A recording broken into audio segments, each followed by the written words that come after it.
Wait, Lexi, we should be like talking about their agent selects, right? Yeah, I was just like watching them like switch between agents. Select your agent.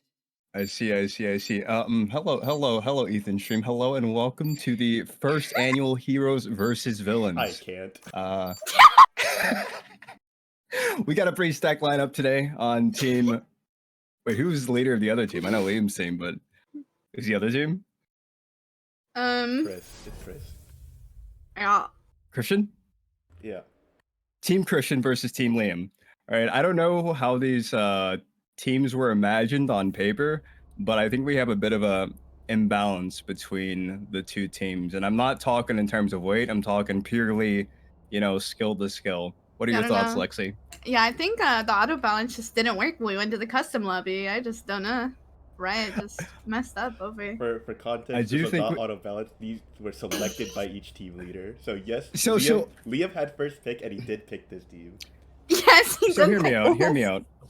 As casters, we have to put ourselves in the minds of the team captains when they're drafting their teams. And when I see what Liam is doing, he has a good foundation. He picks up Clarence. Clarence is a strong player. Yes. There's a lot of depth to his roster. He plays Jet. Jet. He also plays Jet. And I'm pretty sure he has a very good pocket Jet.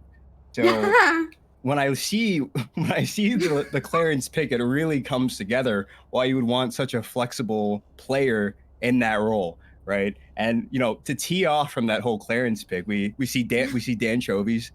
Dan is a solid player all around. He's good, excellent flex player. You can put him in pretty much any role. He has a brain, unlike most of the people that are playing right now. Just kidding. But yeah, Dan has a big brain, and from there, it looks like Liam really wanted to put it all in on friendship.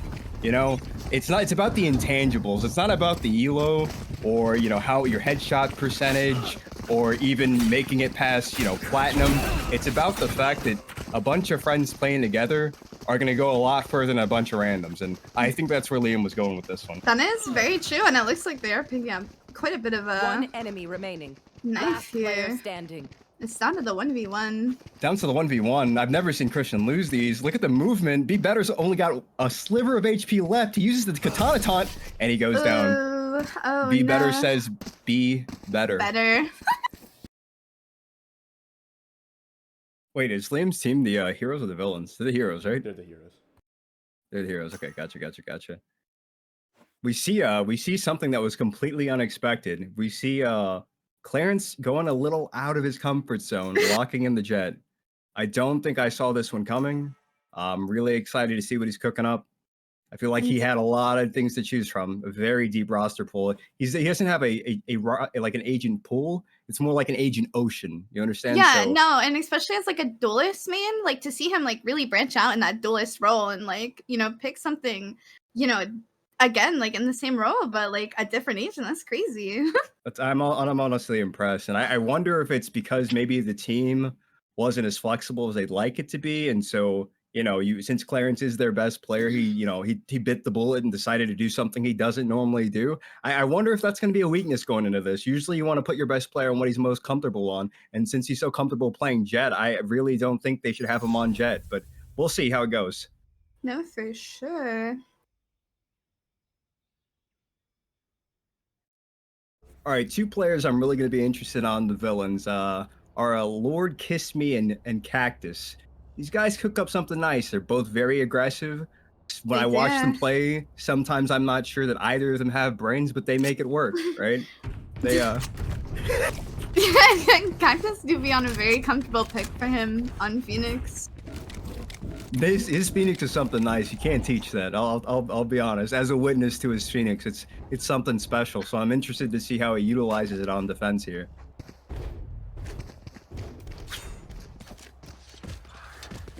Right there. And it looks like attackers are moving towards A side this time, but we do have a stack. Quite a bit on A as well. It looks like they've got a big read on this. Right there. One thing that will be interesting is seeing Lord Kiss Me on the... What's this guy's name? Gecko. Gecko. With him being such a new agent. We'll see if it's a bonus or a hindrance. It's like... Oh no, it's like The defense is actually taking the aggression here. Yeah, it's just like you were saying. I think playing defense on Icebox, it's really good to get aggressive because otherwise you tend to have to give up A site for free.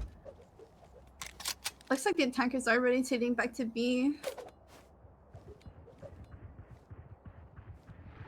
And the A players have not moved from their positions. Tough. This is gonna be a completely free site. I'm curious to see if they're gonna get this timing on from Lord Kiss Me, but oh, Void is not aware at all. oh no! It's okay. His teammates and support they spotted him.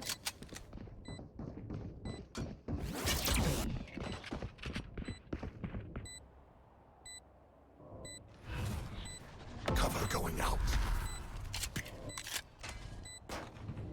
We'll see how they play this post plan. It just seems like it's a very hard. Oh, and it looks like the lurk from Lord Kiss Me pays off. One enemy remaining. Oh, and there goes the last. Blinded. Oh, going for the knife. Oh. And normally his frenzy hits, but this time it's just not hitting. Just to make sure you guys are hit right bracket, correct?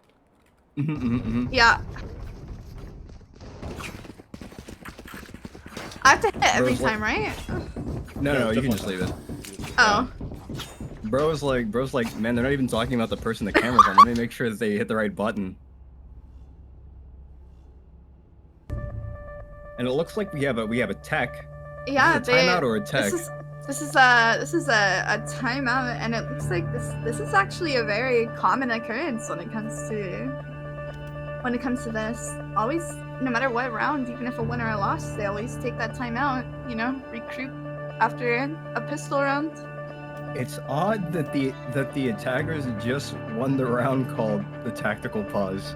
I'm trying to think what they would be talking about after the first round. Is it maybe they felt a little bit of pressure on a particular site? Maybe they know that Dan goes for a particular strategy after losing.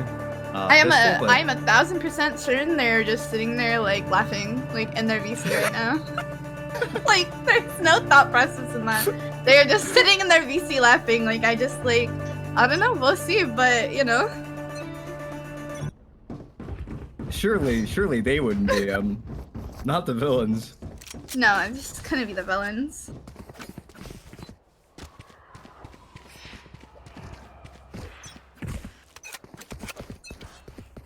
Spike drop.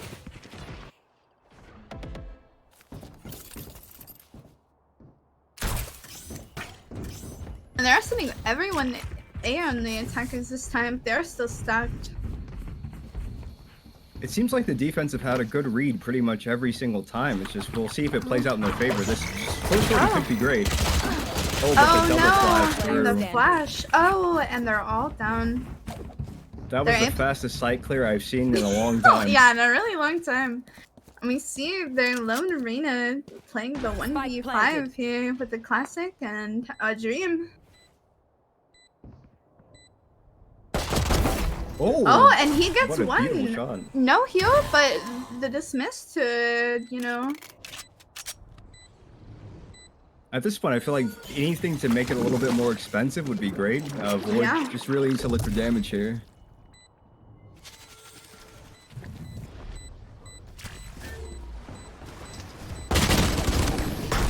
And he goes down, and it, you know, even just getting that one pick is still good for that 1v5.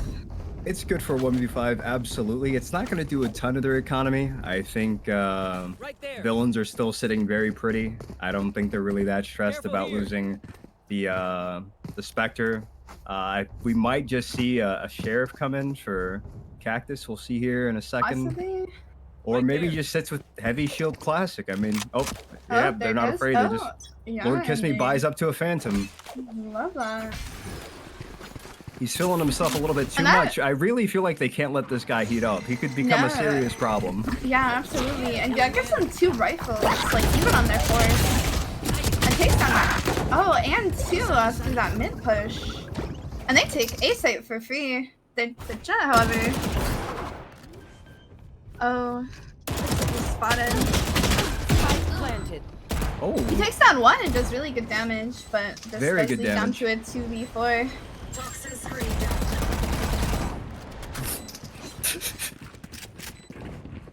Looks like they're not Lord Kiss is quite. being a little disrespectful there. Gets punished Oh, for it. and he misses the ulti here. This is coming down to 2v3 here.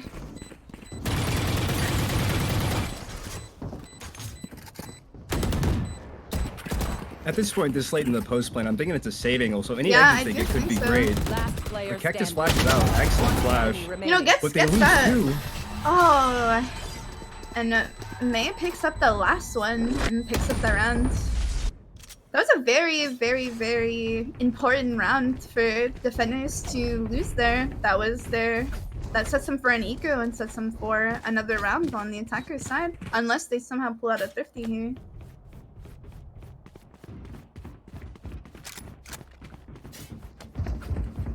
Based on the way this game's going, I really think that the heroes are really going to need a little bit of plot armor and a little bit of luck Yeah. to get maybe the villains to be a little more cocky and maybe they can force something. But right now, economy-wise, they're kind of in shambles. Yeah.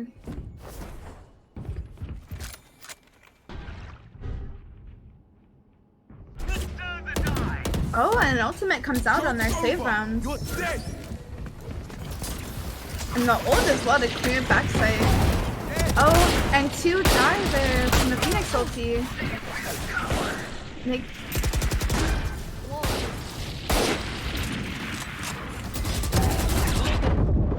oh. Goes down to One enemy remaining.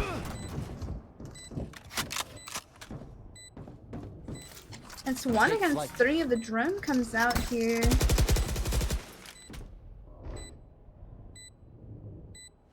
For possibly one more pickup here.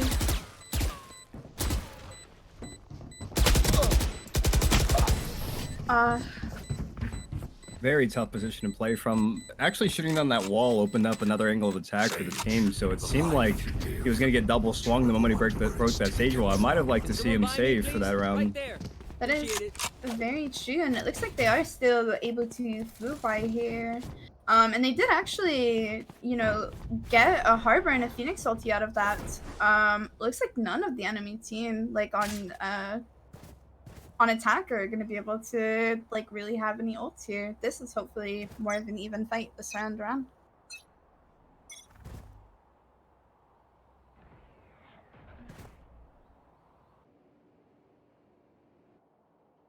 One thing I would like to comment on that previous round is Cactus is able to take so much space up on that A site, and that Sage Wall pretty much prevents post plant from being speedy at all, so it really slows the defenders down from responding.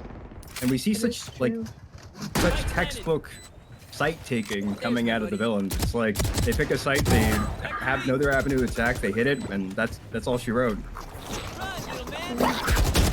Looks like we're getting aggressive here. One enemy remaining. Oh, and he's Want more? Here's more. Mr. Builderman against the world. No targets left.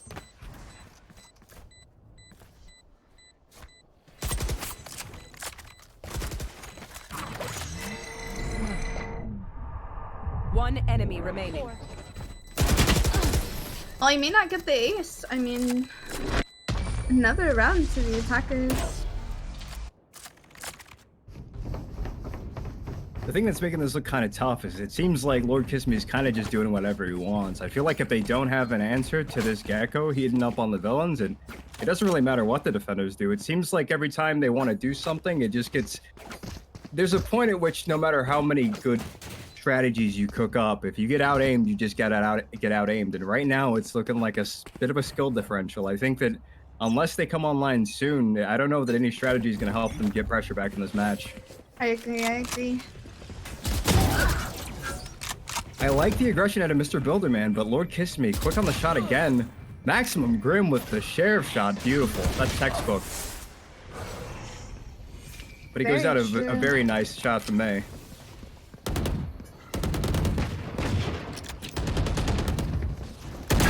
This isn't And then getting one, getting two! Spike down A. Last player standing. Oh. Looks like for the Reyna retake here.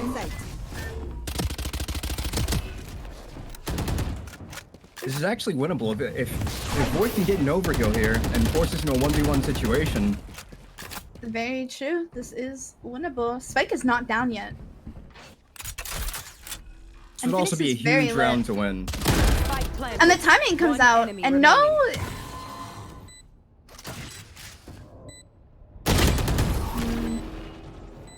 Looks Close, like but not quite. not quite.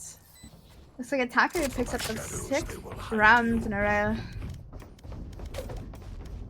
So I'm curious, when you're in this position, you see that you're down 0-6. You haven't had a lot of things go your way, but you know that Icebox is an attack-sided map. Do you try to reset and try to just be happy if you get 1, or you're happy if you get 2? Maybe not take it so hard just looking at the scoreline because you know you have a solid attack. Like, what do you think? What do you think Dan Chovy's is cooking up on the other side? Because things look a little grim, but whenever the half hits, it's anyone's game. You know, really, they do have a very attacker-sided comp. Without that, like, any type of sentinel here, they really just don't have, like, a lot of stall. And I think they're just banking a few rounds, even 3, maybe 4 is just what they're looking for here. One enemy remaining.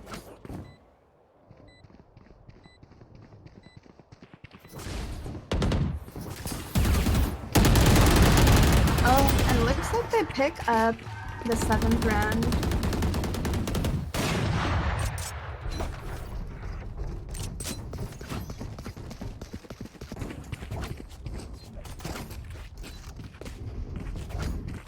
So I'm looking at the scoreline. We're trying to look at the scoreline. Doesn't tell everything. We're really looking to see which agents can have impact and where they can do it. And I've seen a lot of the Reyna leaning toward B site, but I feel like from the way the fights have been going, I'd rather them just stack a site and see how it goes. Yeah, I mean, That's true.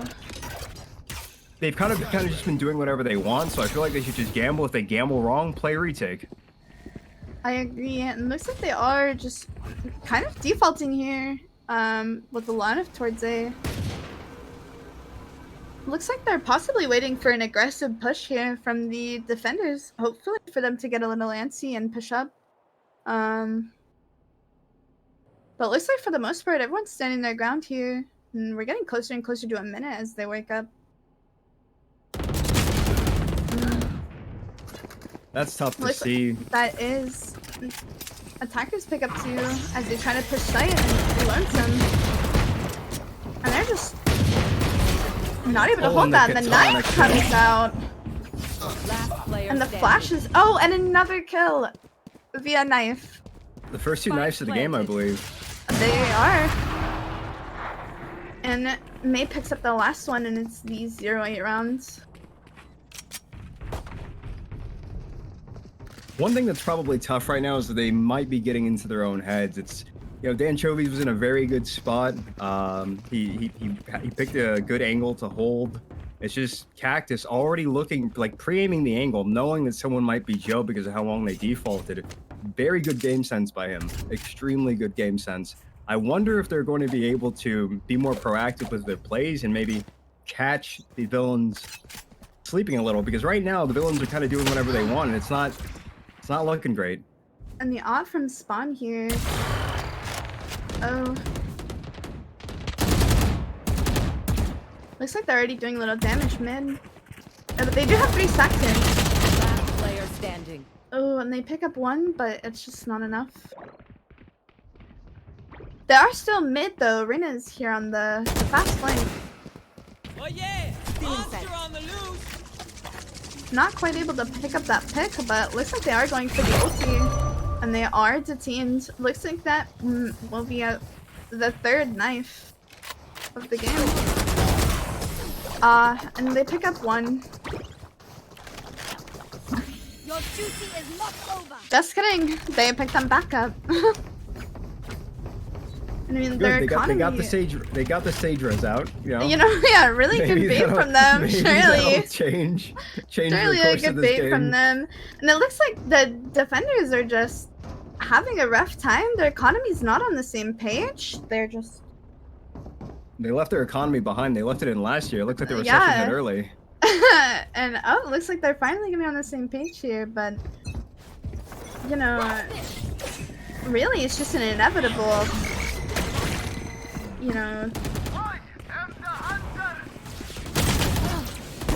they pick up the jet and they pick up the KO, and it's just the lonesome Reyna again. Oh. The KO POV looking like something that I see on a different website. I don't know if we have to go back and edit this, but we'll talk to the producers and see. PG. We need to keep this PG, I think. I don't know. I don't know, team. And it looks like looks like they're rushing after this Reyna. Oh, and looking a little winnable all of a sudden.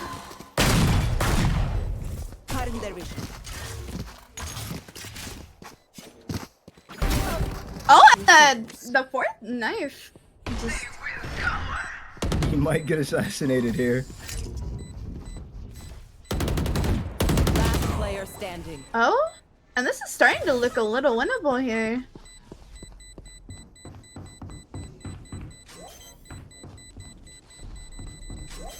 Ooh, and with no time on the spike. Goes to the follow and, just wipes. And there goes round 10. The timing was a little off. I respect everything coming out of TK Flash. He had a lot of ideas cooking up there. I understood that he didn't want to aggress too early in case the Reyna turns around.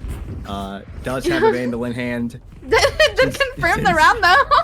The trigger discipline was just absolutely amazing. Yeah, excuse me, the blade discipline surely was the factor going into that. I mean, that was clearly losable, for sure. While Void was cooking up how to use the Vandal, TK Washed, was clearly studying the blade. It's very true. I suggest you move.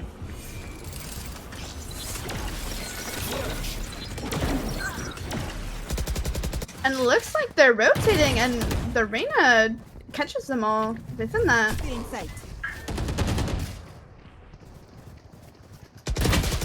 Oh, and they pick up the Reyna and take B site for free.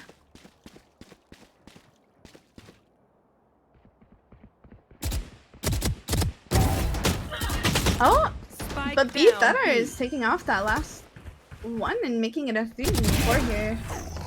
They take up the silver, and they make it from that 3v4 into a 1v4. And Janchovy looking really good here. Picks up 2.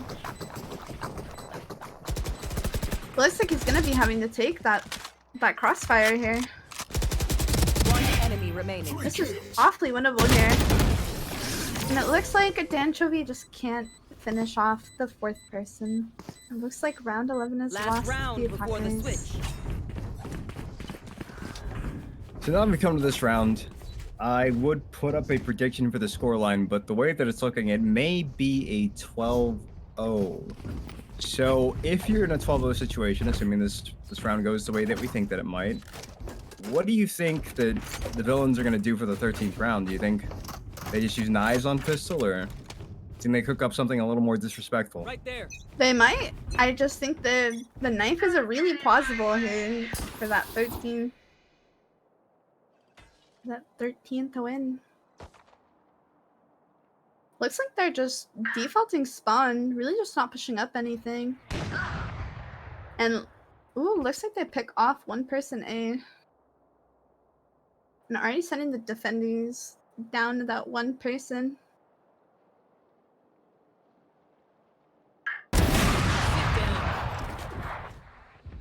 That's so tough as Maximum Grim. You're checking all the corners. You think you're clearing every angle, but there's a gecko sitting spawn with an op. What can you do?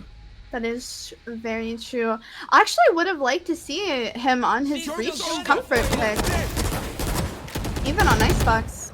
Oh, I and seen him on pick up Breach may have Void. been really nice.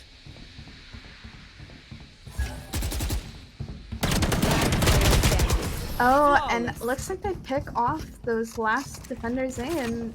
You know, it's With the just Prime Gaming Flawless. that is yo, I don't think that's sponsored. Cut. We edit this or? As the villains type out good half. And I'm surely they're wondering what to do after, you know, this possible pistol round. I mean, you know, the attackers, you know, may possibly, it looks like as the attackers are stacking towards A, Right there. and the defenders stacking towards B, surely they'll be playing that retake, going probably flank here.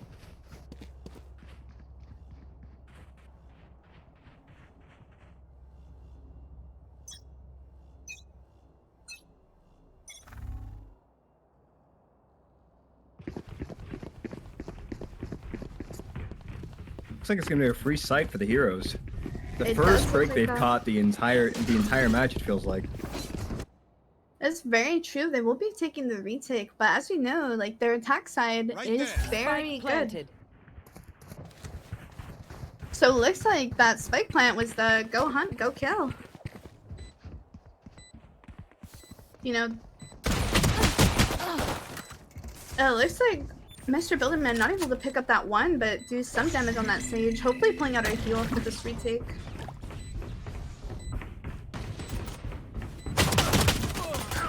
Looks like they are able to take out their one of their top frags here, and it's looking like a 3v2 here. Embarrassing. Oh, One enemy remaining. the 2v1 in there. It's not looking like there's a lot of time here. Oh, and they pick up that rounds. A One 112. enemy remaining. Winnable. Yeah, and there you have it. I've The heroes surely turned seen these around in my ranked games. I've lost these in my ranked games. with the 1 in 12 scoreline. There might be a little bit of hope over there. No, there definitely is, and you know, let's see if these defenders put in that that 5-second tactical timeout after losing that round. I mean, when you really think about it, you could tell the heroes really put their foot down and said, no one beats us 13 times in a row, and no one does, clearly. No one does. No one does. It hasn't been done yet, so we'll And I see love if the that villains for can them. recover. And looks like they are setting up again for that B retake. Even though it didn't quite work on the pistol round. Let's see what they're cooking. I think the villains might be committed to stacking B site often. Yeah, they might be. Just every round.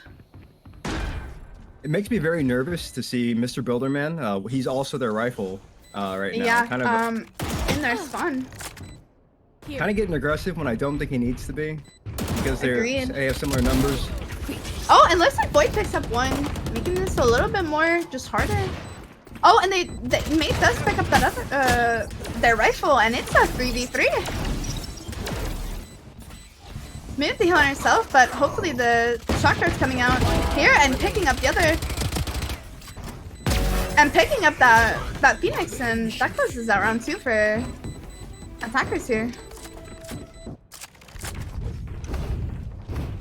Surprisingly enough, even though that game looked like it was getting a little messy, the heroes did manage to maintain 3 of their guns from that bonus, so their economy is actually looking quite nice. I believe they can afford to buy. It looks like Void is going to go ahead and pick up an upgrade to a Vandal with light armor, as he's playing Reyna. As every Reyna player will remind you, they can go rifle light armor. Is that overheal? That is very true. It looks You know, like they are Lexi, setting up as towards a B. Oh, I was going to say, as an avid Reyna player yourself, I'm sure you know. Oh yes, absolutely. I just only play Reyna. Oh, and the TP away, but not quite out of reach for Mr. Builderman here. Picking off that early pick. Oh, and getting that second pick here. You know, Spike planted. bomb goes down. And they are playing that time. The dash backwards, but they still pick up the jet here. It's looking quite winnable if they pick up another player. And the wall goes down. Oh. And they're playing lineups here, but looks like the bomb is going to get defused. And the game Defenders is set. win.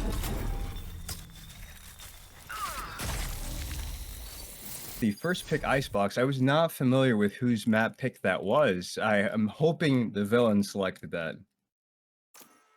Me too. Hoping this one is looking a little good for the heroes. I'm here with the information. Icebox was selected by Liam. Pearl is selected by Christian. Yikes. You know, really, at the end of the day, sometimes the map picks just don't go your way. And there are more maps on the way. True. Thank you, production. Clearly, in this particular instance, they spent so much time researching their opponent, looking at what their favorite strats were, looking at their set plays, looking at clips from back in the day doing their research, having team meetings over it. They just weren't. They got a little complacent in having Icebox be their bread and butter. So I'm looking to see all of the research they've clearly done on Pearl to counter the villains pay off in big ways. Very true here, and looks like even coming to this agent select, they just kind of know what they're going. Same.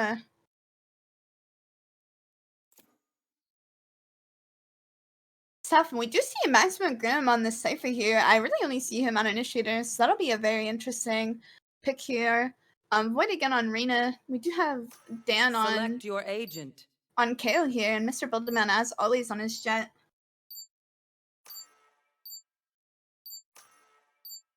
Now we do see a little bit of a difference on our other team here, with no smokes and really having that double initiator, double duelist comp here.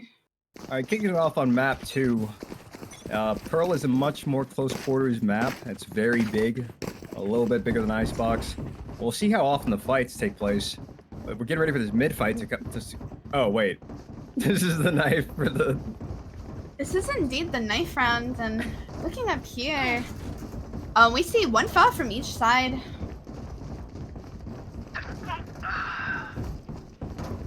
Looks like the 3v3 here, but a lot of damage done. I really respect the movement out of the heroes. Oh wow. Spike down. Yes, I agree. It looks like they're very good on knife. No, it looks like after that loss, they're saying, no, we're taking this pick. Their knives are always really good. Let's see what we can do here. What is very interesting about the agent select this time around is that I see that they kind of mirror each other. We have double duelists on both sides. You know, sometimes teams like to opt in for that extra controller. But we have... Wait, am I getting this right? We have no smokes on the villain side.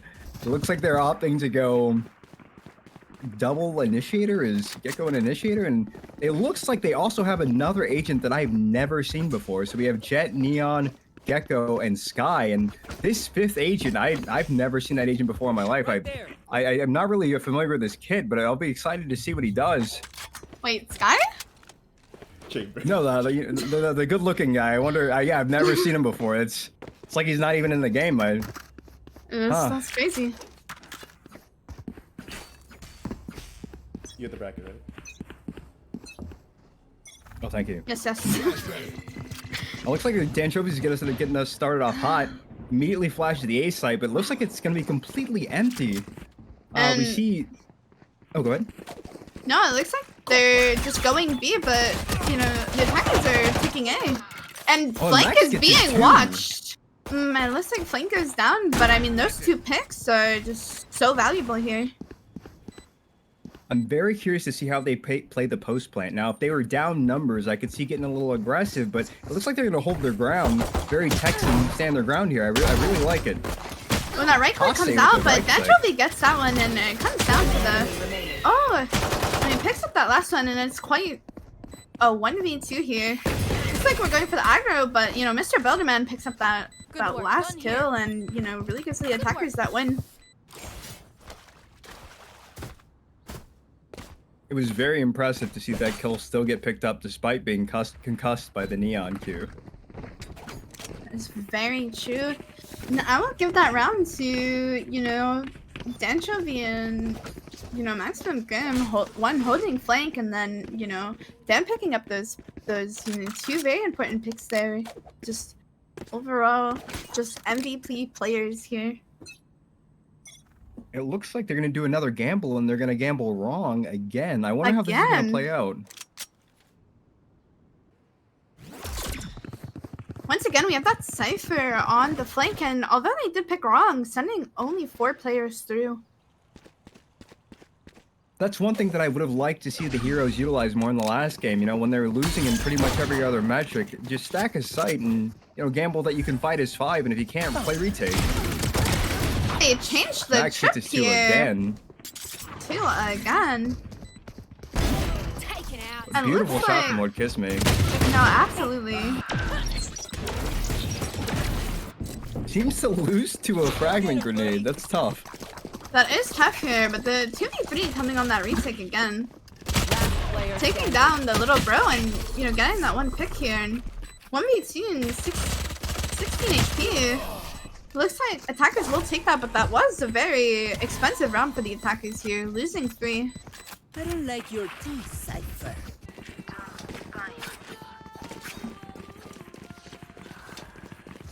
It's actually very surprising that they ended up losing 3 despite the amount of work that Max did holding the flank, so this might come to bite them on this bonus. I mean, anything that they manage to get is good, but it looks like they're going to do a little bit of buying up. I don't know how I feel about this. It's a very big gamble. This is a huge round. If the heroes lose this one, their economy is going to be in bad shape for a while. I definitely agree on this, and, you know, but going B and not buying up is just like long range to them would be quite a disadvantage. And looks like they already lost one here on this come up, and we already have 2 players, and, you know, Jet doesn't quite get picked up here, but does pick up 1, and, you know, we do have that chamber here. Oh, they pick up the chamber here, but we do have the flankers.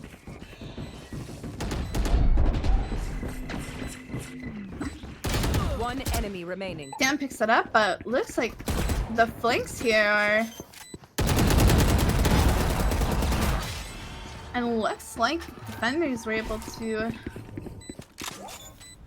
pick up their first round here in the game. This is having afterthoughts of last match. It's very concerning. Anytime we see Lord Kiss Me or any high-impact players start to heat up, it can be very, very nerve-wracking for the enemy team. I think they need to contain this player. I think they need to stop him from cooking. I think they need to put him on a little bit of tilt, maybe get him to play a little more emotionally. But if he comes into his own in this map, I think it might be a repeat of last game. I agree. I agree. I did see some very good vestiges of superior intellect coming out of Clarence here. If he can keep that going, I think he could really be a beacon of light for his team. No, I agree. I even have, you know, I even have the inside source that Clarence is the man that they're banking on for these maps.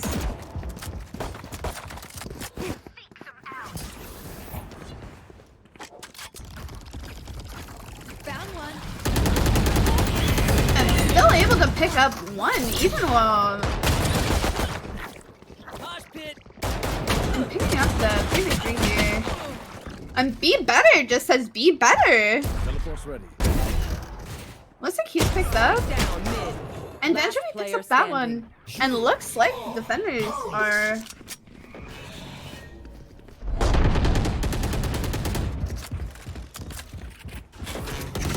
Player standing, and there's a lot of damage done to both sides. This is a very, very even matchup here. Spike planted. Picking up a gun now. With that timing, there's a possibility that Dan did not hear those footsteps and that he does not know that he's coming link here.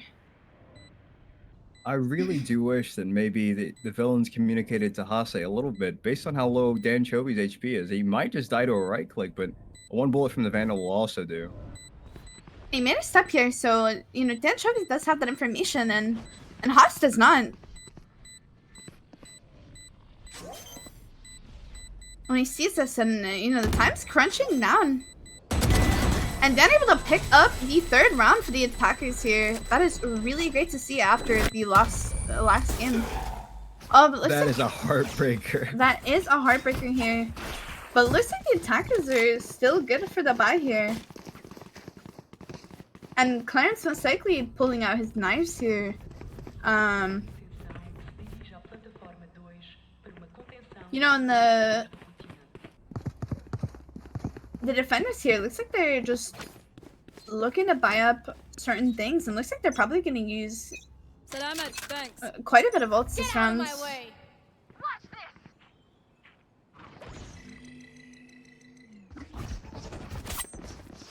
And the knife's not coming out here, but we do know there's two. The flash comes out, and ooh, looks like the Jets is down here.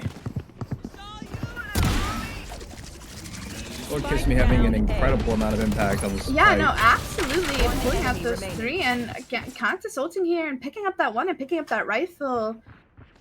You know, leaving Maximum Grim here in the 1v5, and that timing here, I don't think he saw him, but it doesn't matter. Cactus is gonna pick up that second one and, you know, end the round here. These parasites aren't gonna take one step past this place. On my way, on my way.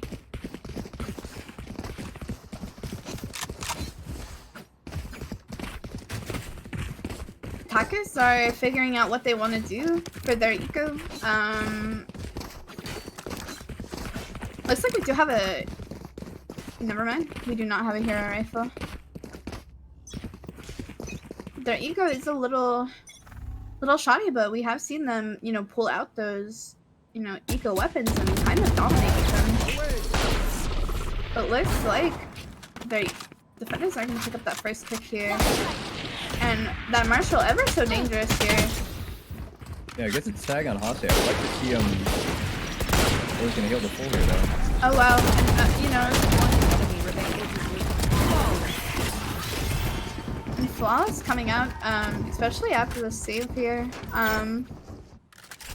Mighty and Linky. Yes. Yes.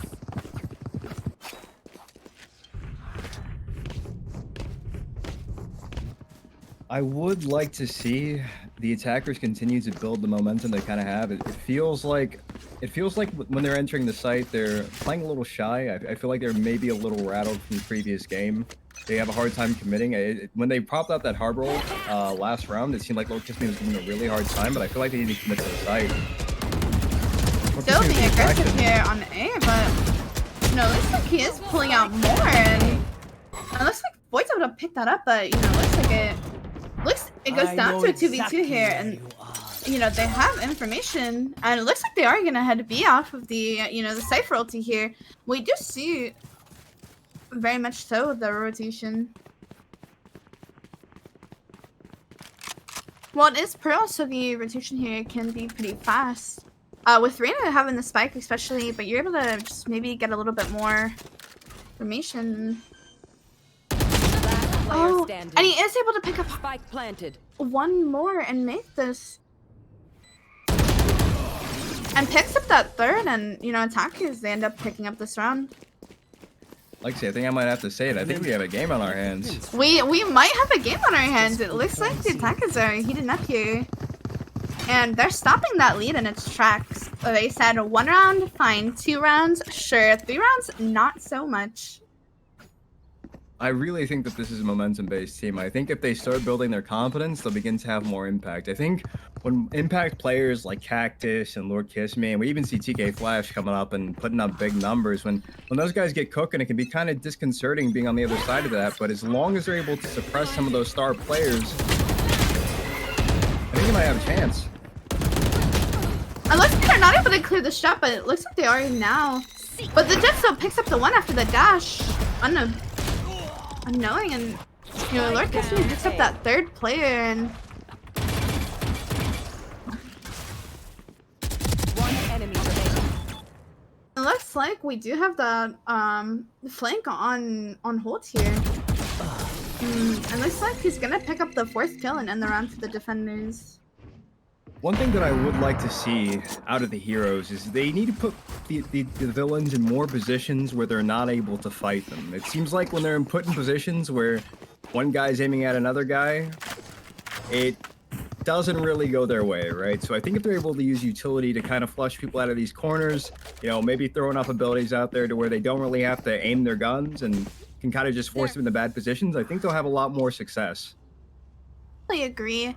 And especially here when they have done the same thing 2 rounds in a row. Surely we know that, you know, this is a common occurrence and, you know, there's a, you know, start playing counterplay here. Void really getting tagged up there. Really tough this early in the round. 2-3 here. And, One enemy you know, remaining. Cactus picks up 1 here and, you know, Cypher again is on his lurk and, you know, his lurks. Long.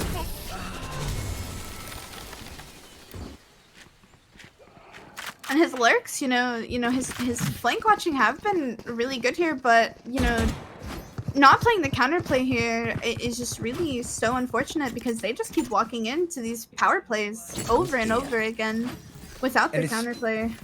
And see, it's the rounds like that that make this match seem like it's not as close as it is. But we see here, man. They were literally just tied up. This is a 1 round. I called you May. Lexi, this is a 1 round differential. Yeah, I'm clipping that. It's all good. No, please, Yeah. please. Yeah, it's over for you. Your casting career done. I was looking at her. Yeah, Bro. you heard it here, folks. Casting over for him. No. Looks like. Oh, go ahead. I'm not gonna call you the wrong name and then cut you off. You know, I gotta. Twitter's already going, dude. One enemy remaining. And the attackers looks like they are taking this. Oh, you know, the chamber and the running back, and you know, probably playing for the chase, but you know, saving this operator here. You know, the attackers looking good this round. Unfortunately, you know, your precious May is dead, so that's just really unfortunate. Oh my god. Your precious May is dead. Yo, she's my precious. It's okay. It's her birthday. Like, yeah, I get it. Okay, so one thing I did like about that round, gonna quickly deflect here. One thing I really liked about that round is that they were able to very quickly shut down Lord Kispy and Cactus.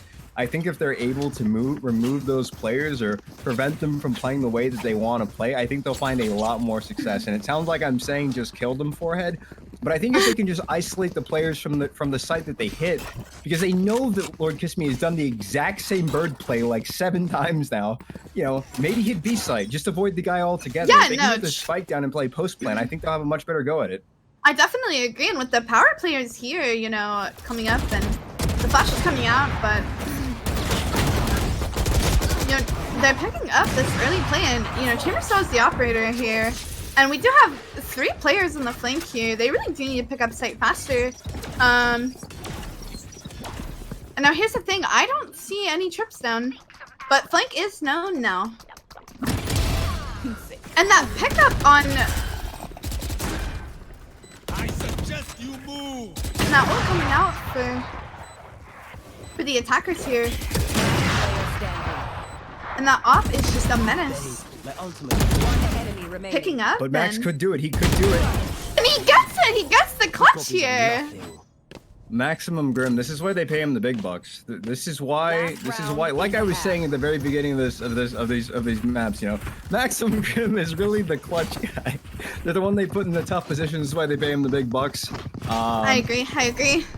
I may have said that perhaps he wants to stay on a comfort pick like Breach, but honestly, the way he's playing right now, he can do whatever he wants. I was actually just gonna say, as I've seen him on Breach multiple times, and his Breach is a very good comfort pick for him. Seeing him on the chamber. Oh, now you're canceled. Now you're canceled. Seeing him on the Cypher. You're done. You're done. No. Seeing him on the Cypher is just outrageous. I know exactly where you are. And the 3v3 here now, the dog comes out, they have this information, and they're, you know, going mid here with this rotate and really taking B site for the, you know, defenders to play the retake sim here.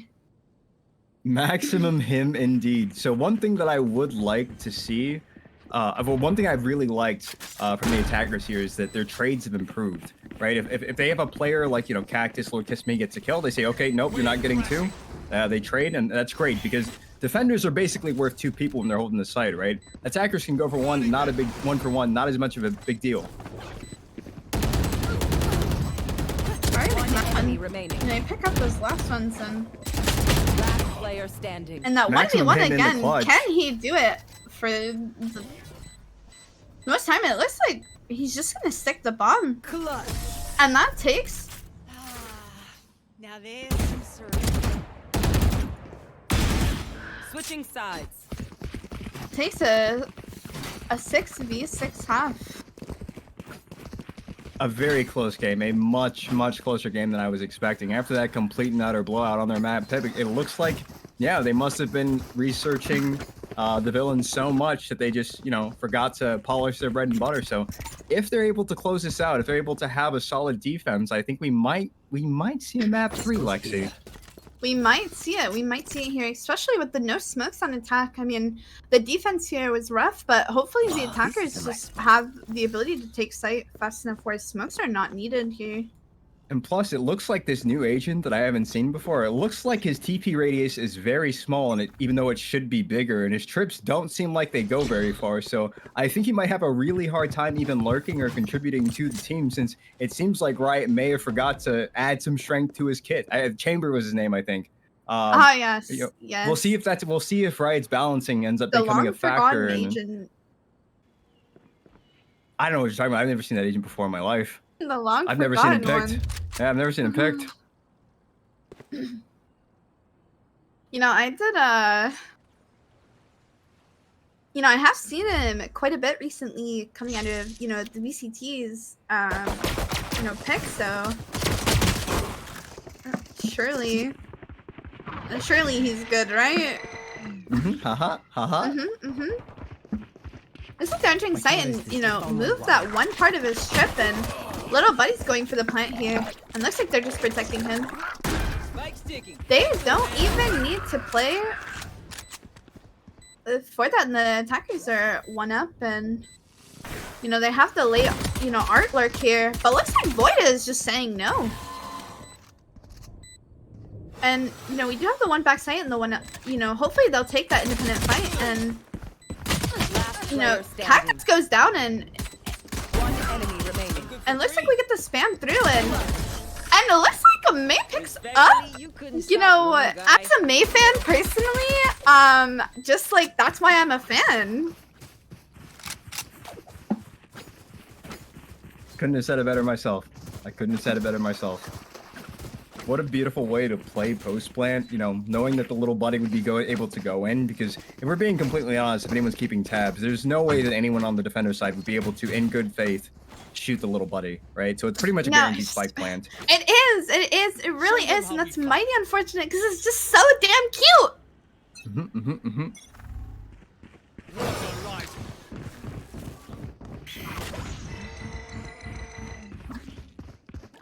Looks like they're sending a lot in here. They do pick up quite a few, and Dentrum's left B alone and sending out a little bit of damage, but looks like they are going to take B site and play this 3v5 retake for the defenders. And Mr. Belderman with his lovely shorty. Looks like it's just not enough here. And Void last alive here, hoping to maybe pick up a few. But gets the knife in the series on this map, starting now. So this is where I start to get a little worried. I was very excited that we had a 6-6 half. However, losing pistol ended up becoming a really big problem. I think this is probably the most important round in this entire game. You know, notwithstanding the game or the round that wins the game, because if they lose this round, they're going to be in really, really bad shape, and it might even end up going to a 10-6 before you know it. No, and I definitely agree here. Hopefully, you know, with this buy up from both, really both. I mean,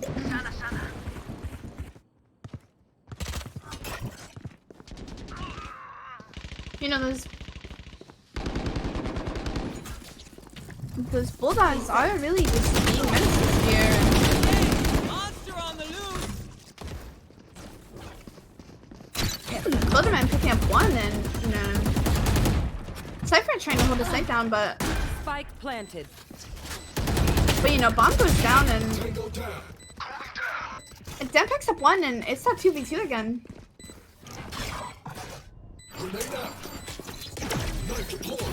The nade comes out, and you know, low damage for both, and suppression.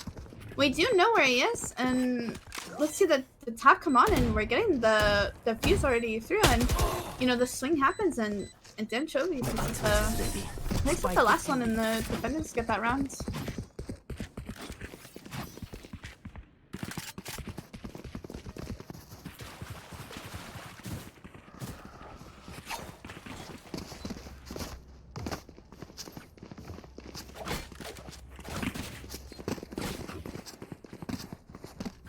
That was a crucial round for the defenders to pick up, and I'm glad to see they did it. The only issue is that their economy isn't looking great, so I'd like to see them avoid spending too much here. I want to make sure that they have a full rifle buy no matter what happens here. I think any damage is great. Good damage is excellent, and winning the round would be incredible. I definitely agree, and Your trail. you know, that was a really expensive round for them, and coming into this, it looks like you know, looks like they're gonna start like pinching A here, and we don't know that guy is main, and you know, Cameron's gonna pick up that another knife kill here, and that blind just unfortunately is not dodgeable. One enemy remaining. Mr. Builderman goes down, and it is Maximum Grim left. He picks up one, and he's being pinched here, and Last player standing. Lord Kisme picks up the last one, and you know, makes around the 9-7. I'm no doctor, but I can patch a bullet. Let me know if you need healing. Despite despite losing the round, I would like to point out that the buy for the defense is very good. I think going into this, they can be happy about it. The attackers are going to be on a bad buy. The only thing that I'm worried about is that there is a rifle on Lord Kisme. It looks like they're going to take a timeout. I think that this time it might be like an actual attack, not a BM attack. If I'm on the side of Lord Kisme, TK Watch, Cactus, May, and Hase, I think I just say let's keep doing what we're doing, right? We basically have been able to dictate the pace of the game. When they swing us, we out-aim them.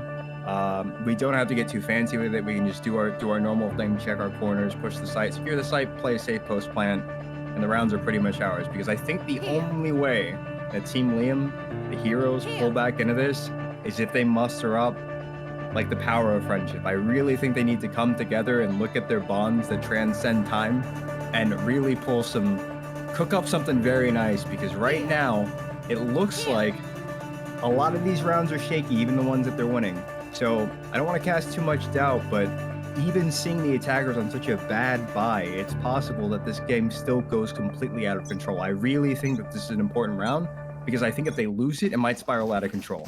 I agree, and especially with this buy here, it looks like he's gonna pick up that that stinger, but I really feel like they might move that, you know, maybe a chamber even grabbing the op here, but looks like they do have Cactus's ult, and hopefully move towards something. Looks like they are just posted up, just waiting for some information.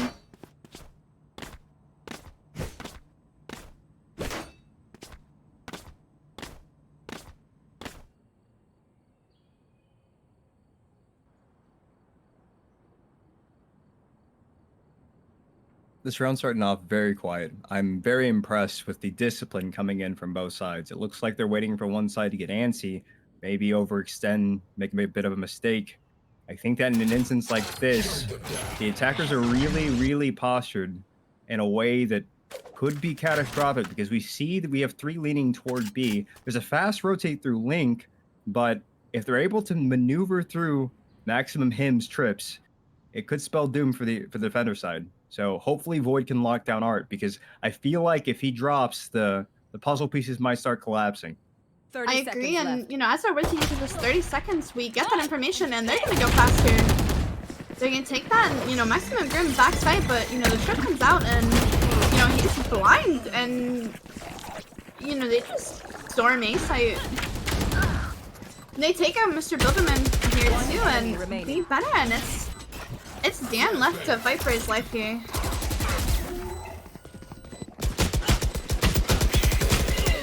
We do try to see the knife out here, and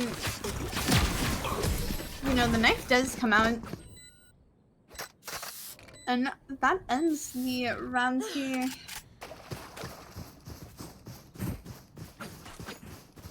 It's really tough to call because when rounds like that happen, the game doesn't seem like a 10-7 game. It seems like, you know, it has cries of the previous game that we saw before, but hopefully some of this cockiness ends up being the end of the villains, because it seems like they're getting a little carried away with this. I am not entirely sure what the best course of action for the defense is. I would like to see them play a little more proactively, because it looks like the spy stack could be a big problem. You know, they do take out some and, you know, do some damage here, but Beautiful shot out of they Dan can't really ever pick that up and, you know, ults and puts on their abilities, and especially with no smokes, this is really detrimental regardless of the save from the defenders. I would like to see them retrieve that rifle. That would really help them out a ton. Oh, it's a stinger. Oh, and the no bullets in that, but, you know, they still take out the jet and... You know, the ops there, and looks like Void's able to take him out, and although he's blind here, you know, and the Thrash coming out here, you know, with the Ghost, it's just...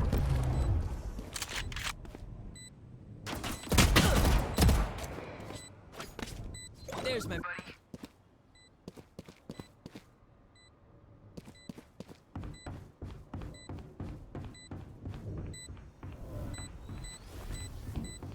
Time crunching down here, and you know, guns on both sides, and it's just not clear then.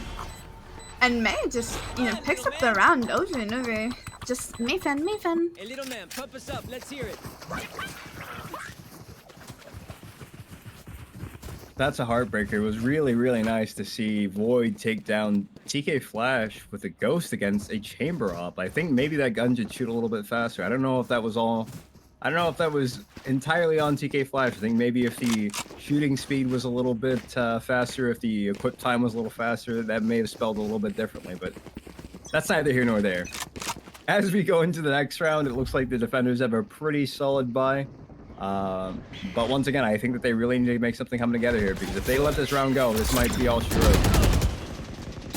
They push off, be better here, and looks like they're heading towards A site, and you know, we do have that setup, but looks like they took off Void, and you know, Cypher just has to play the picks here, and you know, we pick off the other, and hopefully get the spam through, and he gets the spam through, and the 3v3 comes out here.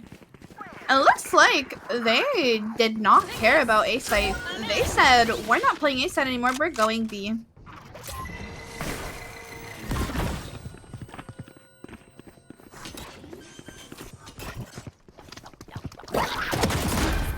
And the flash comes out, but, you know. Player standing.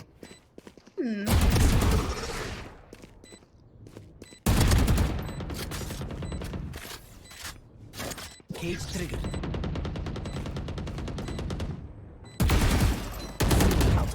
And, you know, he sees May here and she's jumping towards Hall's. Information on where this Neon is just quite unknown. And he is just having a moment.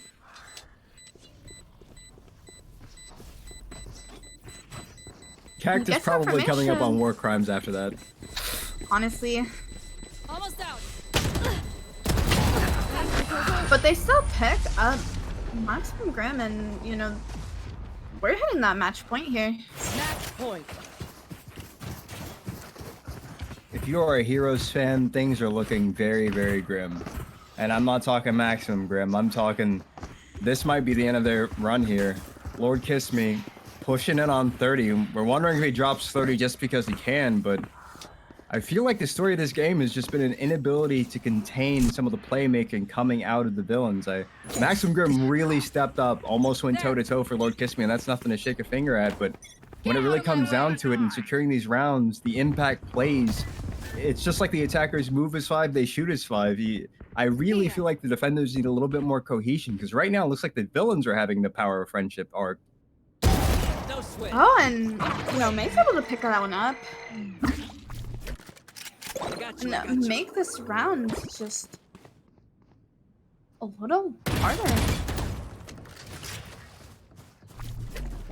Void gets some information, but looks like he decides to fall back a little bit. And little buddy coming out and that blind and she has to pick it up, and they don't swing. The information just doesn't click, and but Mace goes down here, and we see quite a bit of what happened to PG-13 production? What is going on over here on the attacker's side? I just, you know, really at the end of the day, power of 3 friendship. girls, 1 buddy. Whoa, let's take a second here. What? It's a family friendly. It's like the Dr. Seuss. Yeah. Ah, surely. Seconds left. Yeah. Yeah.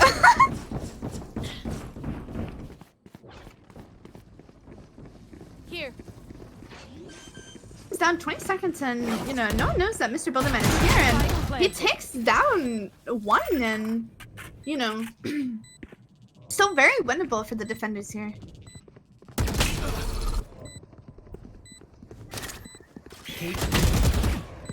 We have that information, and they're gonna flash to that cage, and fight, and you know,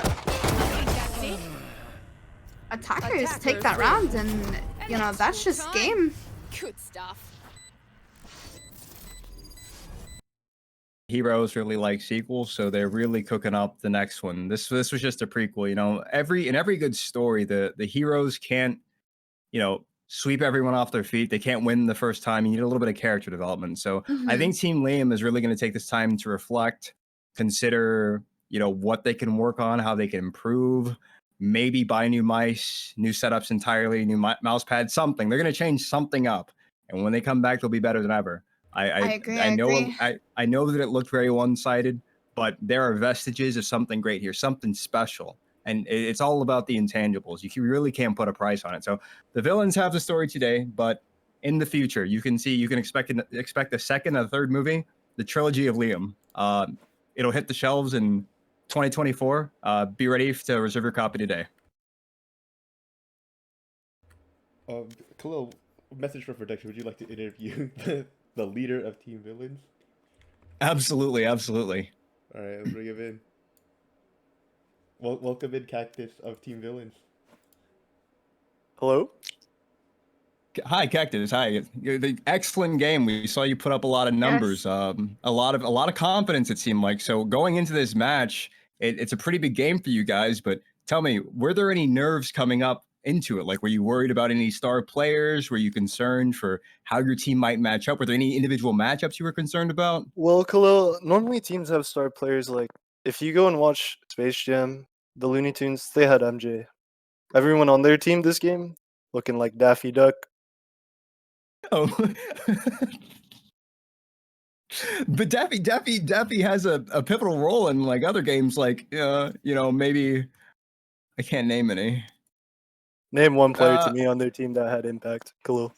Okay, so hear me out. So I know that if we look at the numbers, it seems like maybe there wasn't quite as much competition, but we look at some of Maximum Grim's plays. He really held down the sight on Pearl. I saw Dan Chovies have a few great moments. Perhaps we just didn't get into the, like, you know, the part of the plot where they can really come into their own. But another question that I have is, I saw a little bit of thing going on with the dog and the little buddy in the corner attacker side. I was just curious, is that a pre-round ritual? Like, what's going on there? It's riled up, you know. I see. So it gets the blood pumping. You guys, you're getting ready to close it out. You really wanted to. That's wonderful. That's wonderful. I was really wondering what you guys did for team cohesion. So another question, and I think it's really concerning the fans back home. Why did Lord Kiss Me only do 33? So you see, we decided to play for fun agents because we didn't want people to fall asleep on map 2. and it's as simple as that. Love that at you. Tons of humility, and I've seen your duelist play. It's very aggressive. Tell me, is that your signature style to play with a little bit of aggression, just kind of run it down, and when people challenge you, you just kind of shoot them in the head first? Well, when we know all 5 of our opponents are just worse than us, that is the play. Prouder words never spoken. So yeah, anything for the fans back home? Not really. Mr. Cactus, I hate to tell it to you, but it seems like the heroes do want a map 3. What are your thoughts on that? I'll have fun knifing them again. All right. And there you have it. I guess we're getting back into it. We'll be interviewing a team leader for Team Heroes before we go into map 3. So Hello? Liam of the Heroes.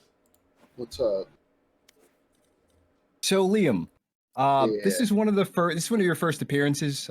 We've had a lot of sensation and hype around this team. I just want to know, going into this, the inception of the Heroes team. What was going through your head? Just walk us through it. Let us know. Let's get in the mind of Liam. Choosing my team members was very difficult because I don't like just kind of nitpicking certain people. I like to give everybody a shot. This is one of Void's first tournaments. I wanted to give him a shot. I always enjoy playing with Max, Clarence, Dan. I enjoy playing with Jamal. But whenever I picked my team, I envisioned who would be the embodiment of what a hero is. And to me, a hero is someone that helps someone whenever they're not tilted, which I have a very bad problem with. And these guys kind of help keep me in check, keep me in line, and I wouldn't have done it any differently.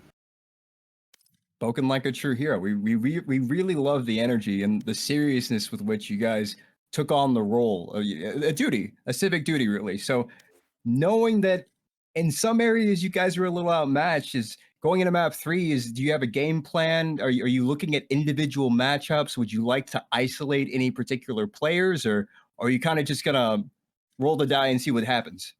A little bit of rolling the die and seeing what happens, but a large part of where I believe we faltered on previous maps is that a large majority of us were not on their mains. Going into map 3, that's not going to be a problem.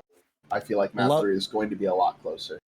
Love to hear that. I would say on the caster desk, we were surprised that a few players were not on their comfort picks. I know that sometimes composition-wise, it doesn't always play out, but hearing that going into map 3, we're very excited to see how it turns out. So is there anything you'd like to say to the fans back home?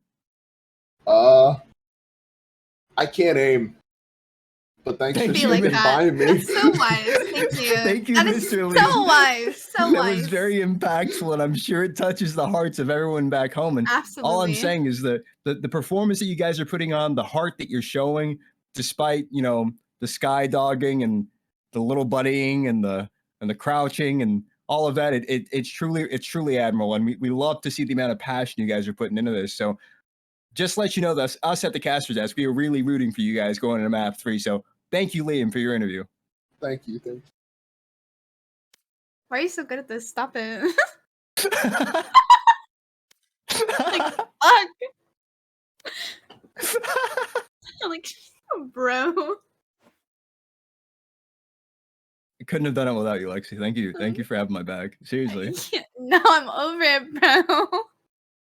All I'm saying is that Maximum Him works in mysterious ways. I mean, I'm sure he's been cooking up something nice for map 3. We know that his main agent, like his tailored specialty, is the breach. It doesn't matter what map it is. If there's a breach on the map, you can believe that it's Maximum Him. And so I think that maybe this is all part of his greater plan, for him to really bring out a showstopper in map 3. All I can say is, Ethan, I'm very excited.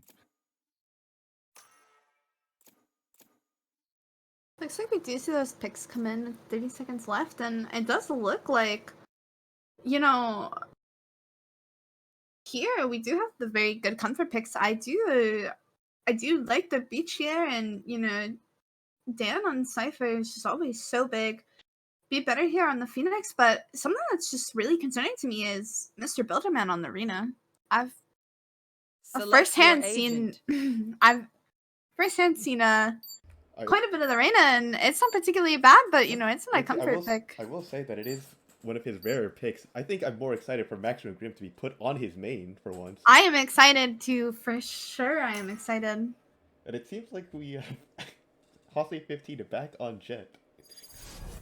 I gotta say, he was kind of invisible last game. He did not have that much impact. But for sure, we'll see if he can put in the impact in this game. Yeah, no, and you know, we see May we see May here on a KJ and Cactus on a comfort pick as well. His Phoenix is really good, and you know, we do see. It seems that a lot of these guys are actually on their comfort picks. We got Be Better on Phoenix and Mr. Dan Chovy on Cypher. Yeah, no, for sure. Some real big comfort picks now. It seems like the heroes want to show who they are before. Yeah, they do. Absolutely.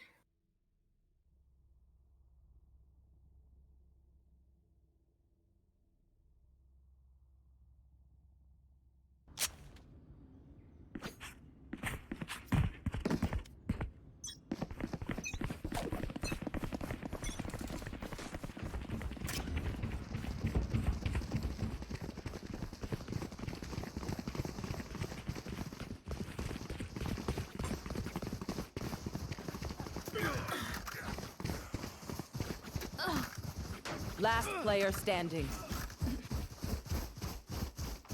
And looks like they're feeling comfortable, and you know, their knives are just always so good. One thing that was brought up in the interview, as Liam said, on the hero's side, it looks like we're going to have a lot of mains coming out. I really like the energy. I think that there's a lot of value in comfort picks. I know that sometimes you don't always get the synergy that you'd like, but on a map like Fracture, I think we're going to see a lot of their agents shine, especially Maximum Grim. I'm really looking to see what he cooks up. It's going to be a treat. Yeah, unfortunately, you just like already missed that point. So like, you know, again.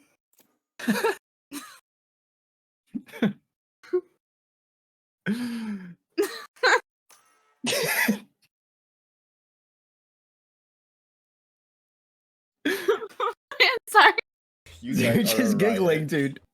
You're just giggling, bro. Say something. We already win. This is the whole discussion about it, and just hear it again.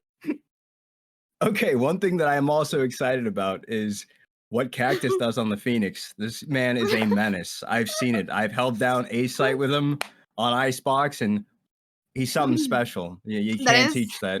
That is very true. Definitely something we also already talked about. Lexi, listen. Sometimes we have to retouch on old points to really drive them home. Sometimes so these are impact moments. You know, sometimes we really just have to go get. Sometimes we really just have to carbonate our water. You know, it's just like like that. It's crazy how we can take 5 minutes of coverage and put it in 30 seconds. And all I'm saying is that, you know, maybe someone joined the broadcast in the middle of it. They never knew that was said before, you know, and now they're like, wow, this Lexi character really killing the vibe here. I didn't know that. You just expect me to know this off the top of my head. I'm just citing stats, you know, about all of our players. And ladies and gentlemen, welcome to map 3 of the Hero versus Villains first annual tournament.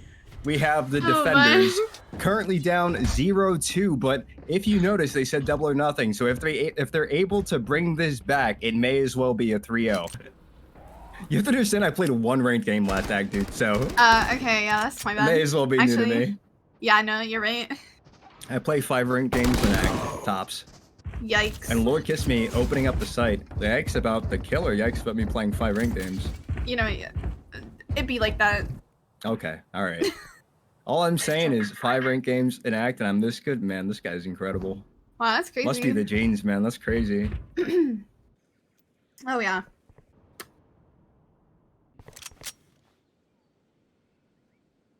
Looks like things have quieted down a little bit. We've got Dan Chovy's on the cam.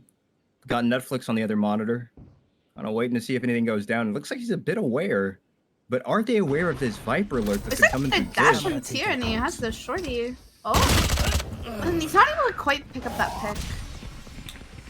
But that is a lot of damage. That might play into the ground later on.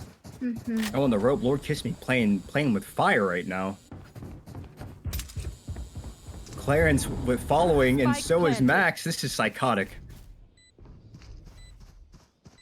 One enemy remaining. He picks it up and, picks up that third kill and, ends around here with no guns lost for the attackers. That is very good.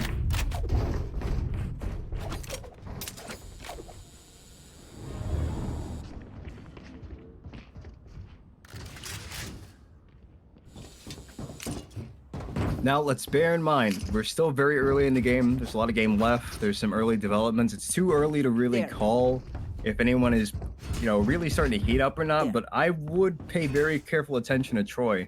I think that the match between Max and Troy on these respective breaches might be a huge factor in how this game is played.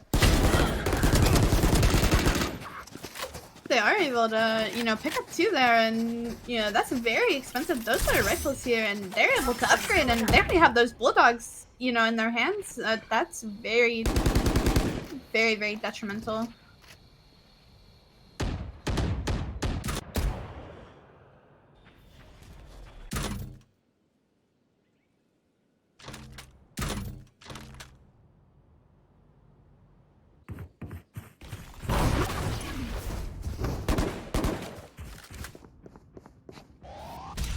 It looks like there's going to be a completely free site for the attackers. That's really unfortunate because a 3v5 retake where 2 of the attackers upgraded rifles is going to be pretty tough. They take out that, third defender here and remaining. Spike planted. And Void all alone. In Void's position, I think I'm probably saving the rifle. I think that this 1v4 is really, really tough, and their economy's not going to be great after this. I think this is a really big round to have to win, and with those KJ mollies, there's pretty much no chance that Void is able to pull this off. You could have 10s in the server, and this might be a little bit difficult, so... Yeah, but... if Void can cast and... really looking... takes the beach here, and... unfortunately, just... right... Jet's such a balanced agent. I just love this game so much. Just such a great game. Yeah, now that you bring it up, Lexi, it really surprises me that all these players, there are 10 different players and only 1 Jet. I just don't understand why you play a game and lose at Agent Select, but that's neither here nor there. I think looking forward, understanding that the attackers do have a Jet, that might be the piece that changes everything in the outcome of this game. Very true, and like I said, Mr. Bellman is just not on his comfort pick here, and while Reyna is just overall a really good agent for ranked, it's just who knows what's going on with that one. I would like to ask Mr. Bilderman, what's he thinking with the Reyna? Because every time I see him on Reyna, he griefs me, so I don't know.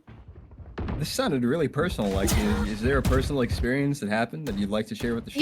Listen, at the end of the day, it's just NC. I love this energy out of Clarence. Pops the ultimate, 25 HP, 1 bullet will do him in, but if he gets the kill, he's full health. No, for sure, the defenders, they're up in numbers, and, maybe this is just looking like something.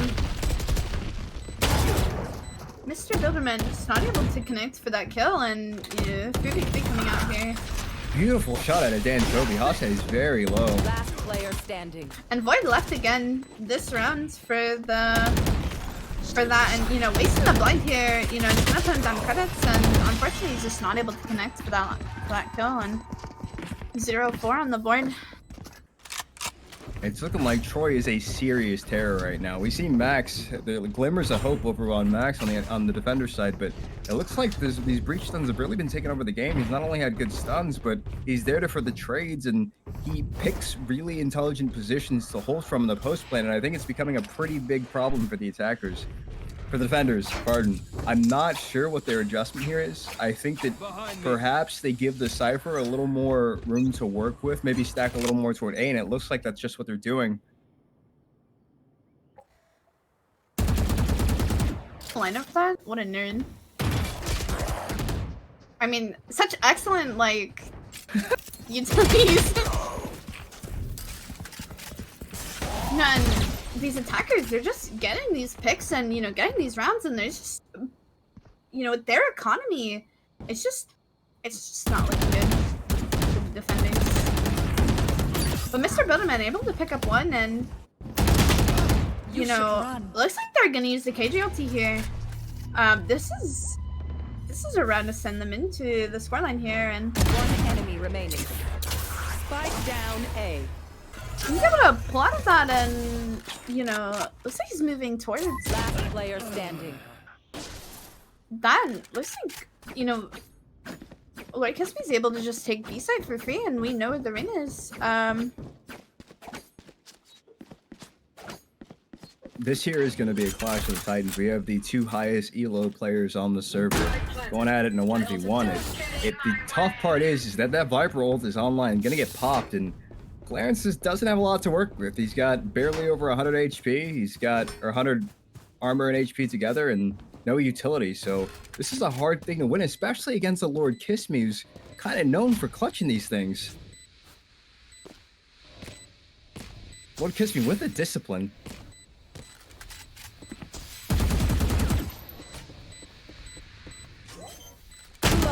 Oh, he doesn't out, unfortunately, so, you know, NT.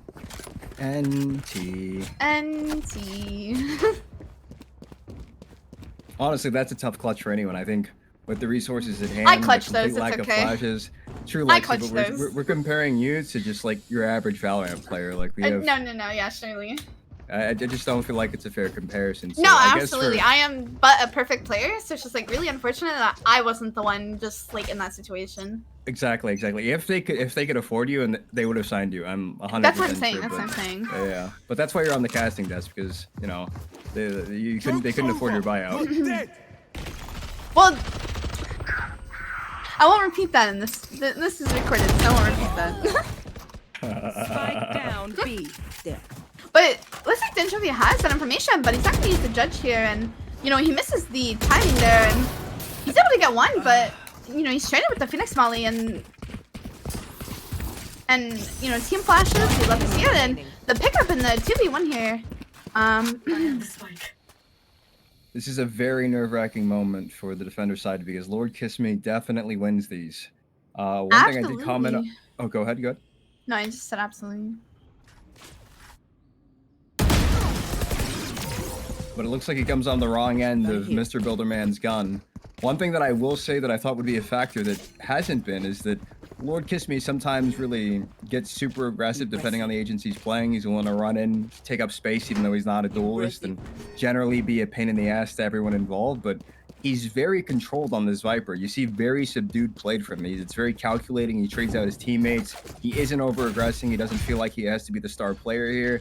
This could spell disaster because when we get those 2v1 situations or the 1v1 situations, he's no stranger to clutches. It could end up becoming a problem later on as this game develops, but we're getting to the 7th round and we're not looking like we have actually a pretty good buy all around, but this is a really important round for the defender's economy. Very true. And May with this Radage, let's see if it pays off. No, walk through, and you know he's able to pick that up, and she's good for 2.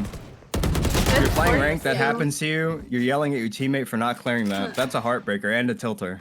Actually, for sure, it would definitely be me in that ranked game, like just full screaming, and then I would have to mute because my team just like didn't have a moment. But it still is a 2v1. Void isn't super aware, I don't think, but he should hear the audio. If he's gonna go ahead and rotate, maybe pop the Omen ultimate. Let's see if May responds to this. Cancels it instantly. And cancels it. You know, sets her a little bit on the, you know, where. And the smoke is up, but it's not quite full vision, and 30 seconds left. And yeah, this is kind of scary. Maybe the odd smoke is gonna throw off May off her game. Possibly, and it looks like she's gonna complete us. And the timing for Void is just not with it, and you know, be better. 20 25 HP, and you know, can he clutch 10 this after seconds left. you know, and that information going down, and May has, you know, all the time in the world to just move positions and do that. And looks like he's gonna flash, and he Archer's not gonna take that, and close. May is gonna take that round again. Just May fan for, like, I don't know. All of the pieces were there, and when he made the swing, if he had just landed the shot or the second or the third, that's a heartbreaker, because you know you made the right decisions. You may have given the Killjoy a long time to set up for that post plan, but he had the intuition exactly where she was. Great flash placement, but sometimes it just do be like that. It just do indeed do be like that. Production note. I was watching. Void did ult B side. Wait, you mean, what? You mean A? He ulted A? No, he ulted B side. Wait, he was on B and ulted B? Oh, wait. I don't make the rules. That's what I said. I don't make the rules. Thanks, production. Perhaps Void was going with a bit of a fake, you know, kind of make.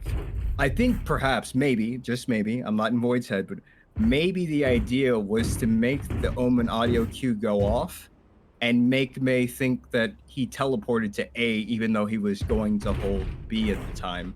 And they decided later on, maybe I should just rotate to A, right? I think that maybe the ult could have been used a little better in terms of information gathering, like maybe ult's A side or top side spawn, whatever that's called, the place up north, Canada. I'm kidding. The top part of the other side of the rope, not where you spawn at the beginning of the map. Maybe if he'd used it there, he could have at least gathered some information and then canceled. But I think just using the Omen ult may have caused May to second guess and maybe even be a little slow on that execute on A. I think a lot of it was just the timing and Void's indecision on whether or not he was sure that May was dropping from Dish or not. I think May taking so long to drop actually caused them to get timing like that.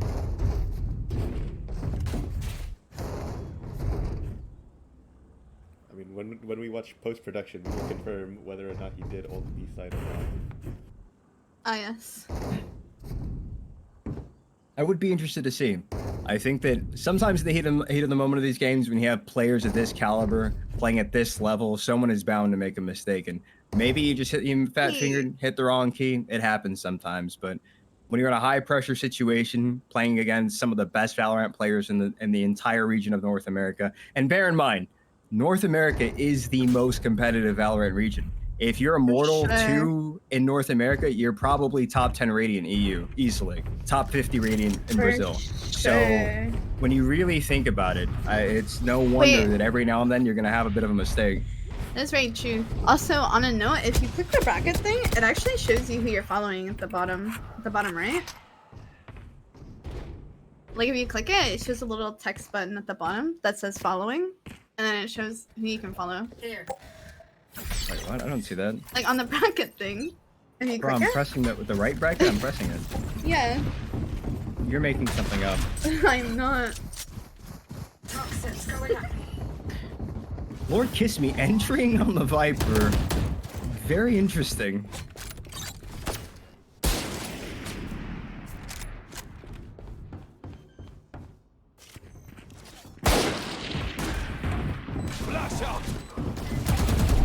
You should run. Flashes and Mr. Bulletman just gave up. He just said, "Here's my Marshall."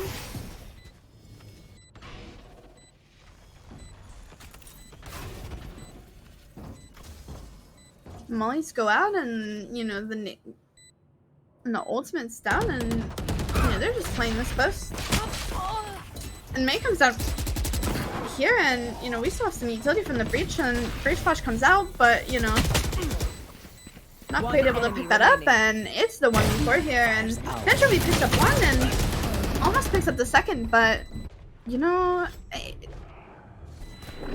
nice shot. The more and more this map goes on, the more and more I think that maybe there wasn't enough prep time on the map 3. Like maybe the heroes kind of expected to close it out in the first 2 maps, and maybe they didn't touch Fracture as much as they really should have, but Going into round 9, I'm kind of nervous if I'm on the defender side. This is a pretty defense-sided map. They have a actually strong attack side comp, but I feel like you'd want to get a few more rounds just to feel comfortable.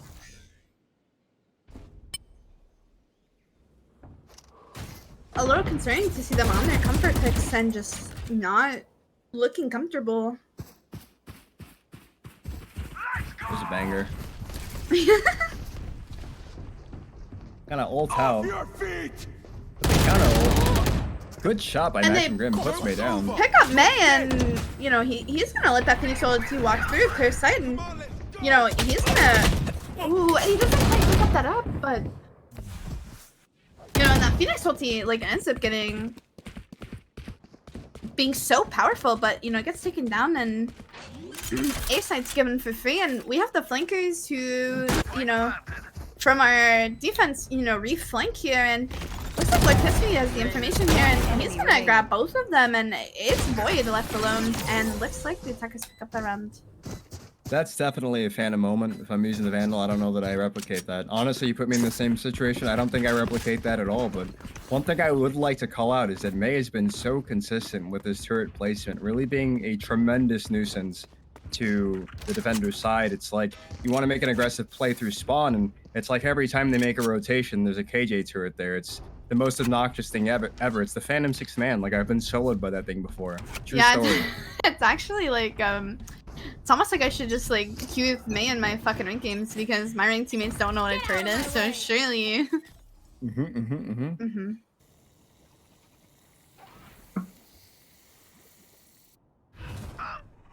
Shadows traveling.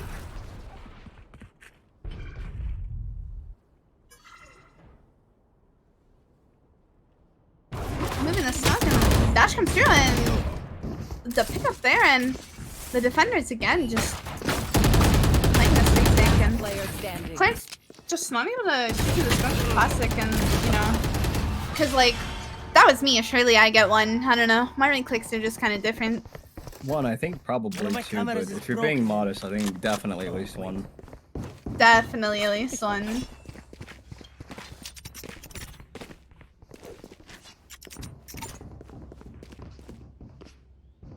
Things are looking really tough for the home team. I feel like for sure. The score looks worse than the game has been, I think. I wouldn't say that anything has been particularly damning, or it's not as one-sided as map 1, and yet it just doesn't seem like the impact plays are going their way. Done. And Mr. Builderman picks up one, and you know, Void again playing this aggro drop, but looks like he's gonna fall back and, you know, possibly play numbers here. We have this information. Phoenix is moving up, and unfortunately Kaiki just takes that. Feeling sight. Welcome to my world. And with this ult spending quite a bit of, you know, into the defender spawn, you know, there's much to play retake here. Planted. Last player standing. Looks like he's able to pick up. Is he gonna pick up the ace here? And unfortunately, Dan Chovy said no.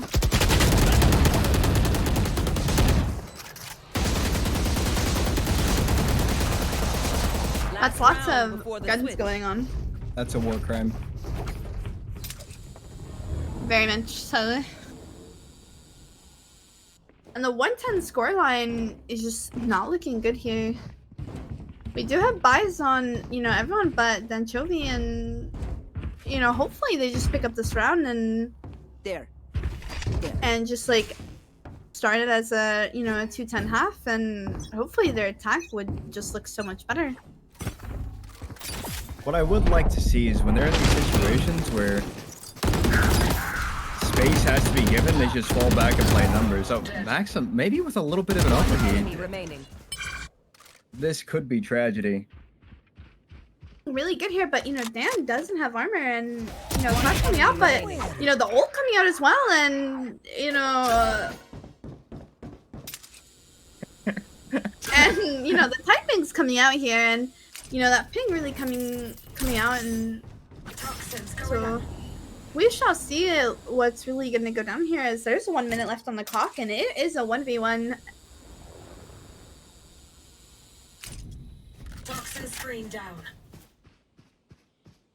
And he has the information, and he gets that, and that is 210. And the clutch from Danchovy here is just so valuable. Switching sides. Maybe we don't get ahead of ourselves, but I see what you're saying. I see what you're saying. Okay, bro, like give him a break. Like fuck. I'm trying to hype him up, bro. I just pick up one, and you know. Well, if the shots are going the tree, There's a lot of they're not going their way, bro. And, you know, the net comes out, and you know, Void is left all alone and very blind, and he gets the headshot here. Very talented. I just like my ghost would never shoot like that. And you know, it is a 2v1, and you know, Mei is really patient here. She's waiting for that information, and bomb is being picked up, and he's low HP, and Mei is just so patient waiting on this. And she's waiting for that knife. This. Void, wake up. I Void, don't like this. Wake up, Void. Void, wake up. And he sees that. He sees that, and I'm not quite sure what the plan was here, but you know, pulls up the gun and says, "Your knife fight? Ain't no way, Jose." And he, well, he re-aggressed. Oh, okay, bro. Like, 30 seconds left. Smoke. Oh, he's gonna do it. No, wait. This is looking a little sus. And. Oh, he sold the fake. He sold the fake. Christian is completely unaware. That's very true, and you know the bomb's gonna go down, and our Phoenix is A. Bro's lost. Bro is indeed lost in the sauce, and you know, Void is 24 HP. That is just one ghost shot, and you know, we do have a frenzy here. I don't know frenzy numbers because the frenzy's like terrible, but so close. And looks like I'm able to pick that up, unfortunately, and that's gonna be the scoreline of the 2-11 here, and it looks like the attackers are just gonna have to force here, and you know they did get bombed down, so this could be just such an interesting round to watch.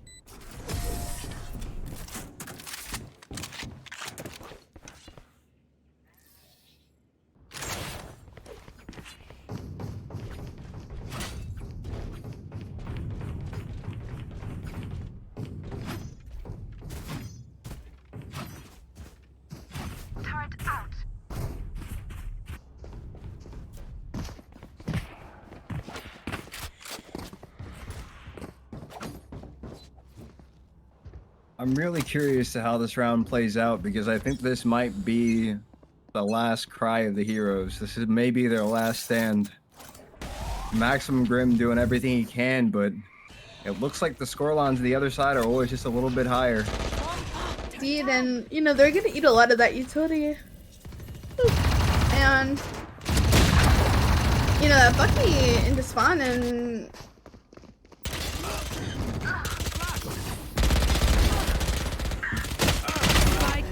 B. One enemy remaining. And it's just win this first round for them, and that is so unlucky because the attackers here are just broke.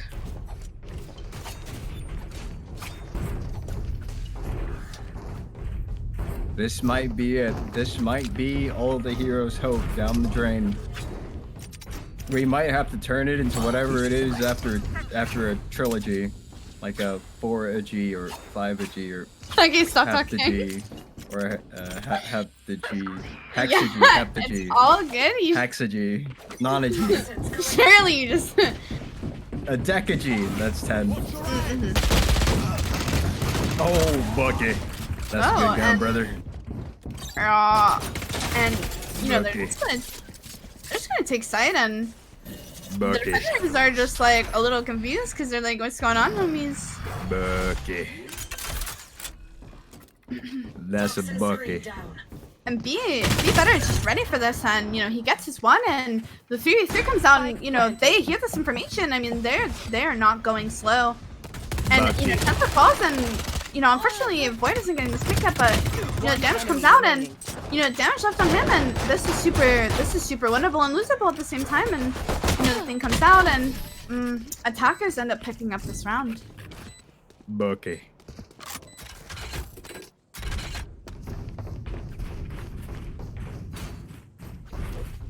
So thanks for screwing that around, May. I called you May. It's because listen, before you say anything, Lexi, before you say anything, every time this happens, I'm looking at Discord and your name is May Fan, so I see May, and so my brain reads it aloud instead of me saying Lexi. Obviously, I know I'm co-casting with Lexi, but I'm looking at the screen and it says May. What do you want me to do, man? I'm doing all that I can. Just like the heroes that are going into a 3-12 round, their entire lives on the line, the tournament lives on the line, and they honestly picked up a Hail Mary last match, and I don't know what's going to happen next. I really didn't expect it to get this far, but it looks like they're having a meeting of the minds, and defenders spawn. Getting a little aggressive here. Maximum Brim with the stack 4 tower. Lord Kiss Me with the easy pick up the 40. How many more stories in there? Surely they don't just like keep going into the tower, right? They realize the plan here and they just like dippity dop and they just go towards A site.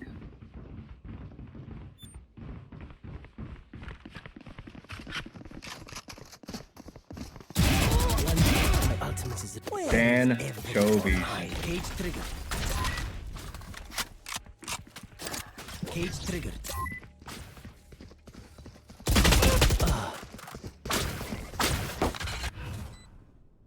Cover going out.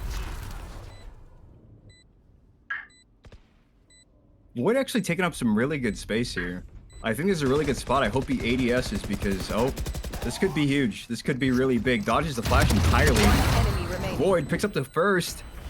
Can he get 2? Does he know there's 2? Is he aware? Oh, and a heartbreaker. Lord Kiss Me just aims better. He shoots better. He's faster. He's taller. He does the thing, but I don't think there's enough time. I don't think there is. And, you know, the run goes to the attackers here, and that is going to be a scoreline. That is another round on the board. I take that back. Void is more handsome. He goes to the best restaurants, eats with the hottest dudes. He's that guy. He's that guy.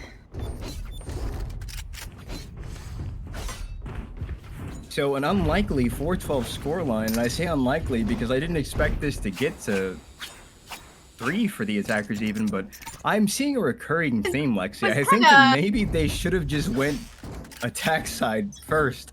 Yeah, every single map. I don't know. Like, a lot better. Yeah, it looks a little better. I don't know, but like, you know, really here though, looking at this economy, this is a very like expensive round for both teams. And you know, one defender going down already, and you know, Cactus is all coming out, and you know, he picks up the ulti, but picks up the other, and spike down A. The attack going down, and it's a 2v2. Wait, the KK ult is online though. This could make this post plan forward. Ult goes down, and we do have the Reyna ulti here from Mr. Builderman, and turret out. It looks like he's gonna get detained, or not get detained, but looks like be better. Not like this. Just not like this. It's just the end game. And just like that, the hero's hopes, the hopes and dreams of the audience, the people back home, we're stuck with another 10,000 years of darkness. Yeah, just to know, and the villains they just seem to always win. I don't know. And one for all reigns supreme before Deku gets all for one. I get, or wait, that's backwards. All for one. Wait, fuck it. You guys know what I'm trying to say. You guys know what I'm trying to say. You guys know what I'm trying to say. All for one won. One for all hasn't been picked up by Deku yet. It's still cooking. And that is double or nothing. And yikes. Yeah, but since they already had nothing, I don't think they lost any more than they were before.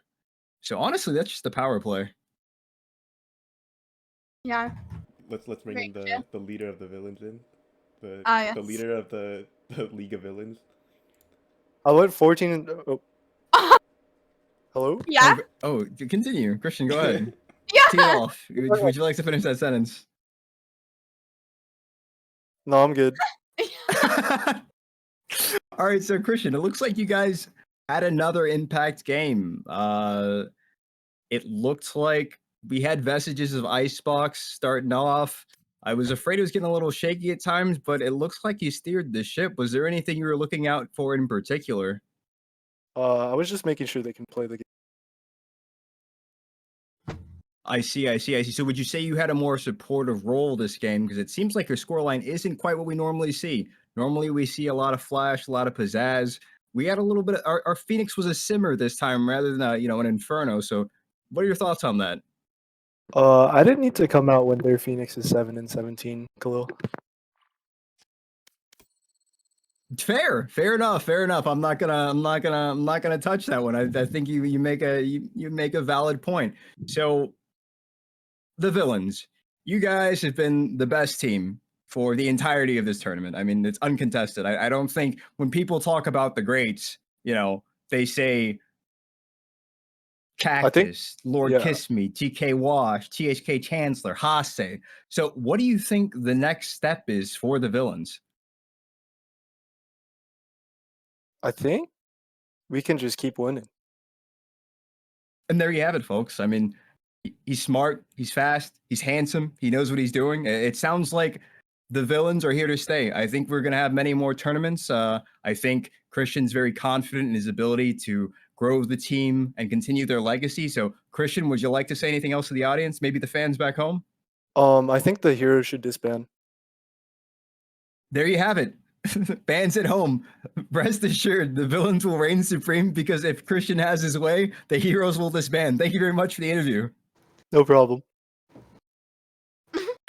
Bro's cold-blooded. Jesus. My God. Hello? Liam, my man. Yeah. It's another dark day in whatever city we are in the Holy Kappa. So walk me through, I guess, the range of emotions you're feeling now, knowing that, hey, it was double or nothing. You guys were on comfort picks. Fracture, I don't know how much practice you guys had on it, but how are you guys feeling? Not great. I will say I'm really proud of my team and how they played, especially Void with this being his first tournament. He definitely had shown up on Icebox, and we weren't really expecting that. You win some, you lose some. I told Cactus that I would do a Phoenix 1v1, or not Phoenix 1v1, a Phoenix mirror match on map 3 if we got to it, and double or nothing. I wanted to hold up my end of the bargain. And Phoenix is a comfort pick, but I'm just slipping when it comes to aim. I don't know how to pick it up, but I gotta dust myself off, keep going. Hopefully everyone on both teams kind of feels good about showing up today where they did, playing how they did, and keep having matches like this. I have to say, I admire the way that you speak so highly about your teammates. I will say, seeing the progression of your players going on, it got more and more competitive. I would say that even though map 1 kind of felt like a wash at times, map 2, you guys were making them sweat a little bit. And map 3, it seems like you guys were really picking up steam on that attack side. I mean, sure, they're getting a little overconfident, whatever else, but you guys are aiming better, you're shooting better, you're using your utility better, you're forcing them into positions where they can't fight you, and you guys can, swing as one, shoot as one. So one question I did have is, what do you think about in the future? Maybe have you considered doing attack side more? Because it seems like you guys have a lot of power getting that attack side in, and it might make the later rounds more comfortable when you're forced on that defense side. I mean, hopefully, if it ever comes back to, these teams again, and we get a rematch, we'll show up a lot better on the maps that we did, especially on attack side. Icebox, we went into it really expecting to do a lot better on attack side. Defense was kind of, It's, at least for me, I'm not super comfortable on Viper, or many controllers. I'm still trying to kind of get a little bit of a grip on it. But if these teams come back, hopefully I'll be able to show up as my team did and kind of take some of the weight off of them. Well, I will say we look forward to it. We love to watch you guys play. We love to see the progression. It was a treat to watch. Do you have anything you want to say back to the fans at home? Keep your head up. Love that. Excellent phrase, and you guys did. So regardless of the scoreline, based on the ELO differential, I think you guys got a lot to be proud of. You played well, you shot well, and at the end of the day, I hope you all felt it was a good experience and you had fun. So thank you for the interview, and yeah. All right, thank you. We're gonna bring in your #1 paid subscriber, Khalil, and then we're gonna interview the team villain as a whole afterwards. Okay. Because they apparently want an entire interview, but first let's bring in Maximum Him. Maximum Him, the man, the myth, the legend. So I have to say, you were putting up numbers on agents we've never seen you play before. The Cypher, Very immaculate. true. The Breach, immaculate. So walk us through, what was this training arc like? Yeah, so basically, I got put into a group chat by my team, and they said, and I quote, that Breach is dog water on Icebox, and that I would need to learn Sova ASAP.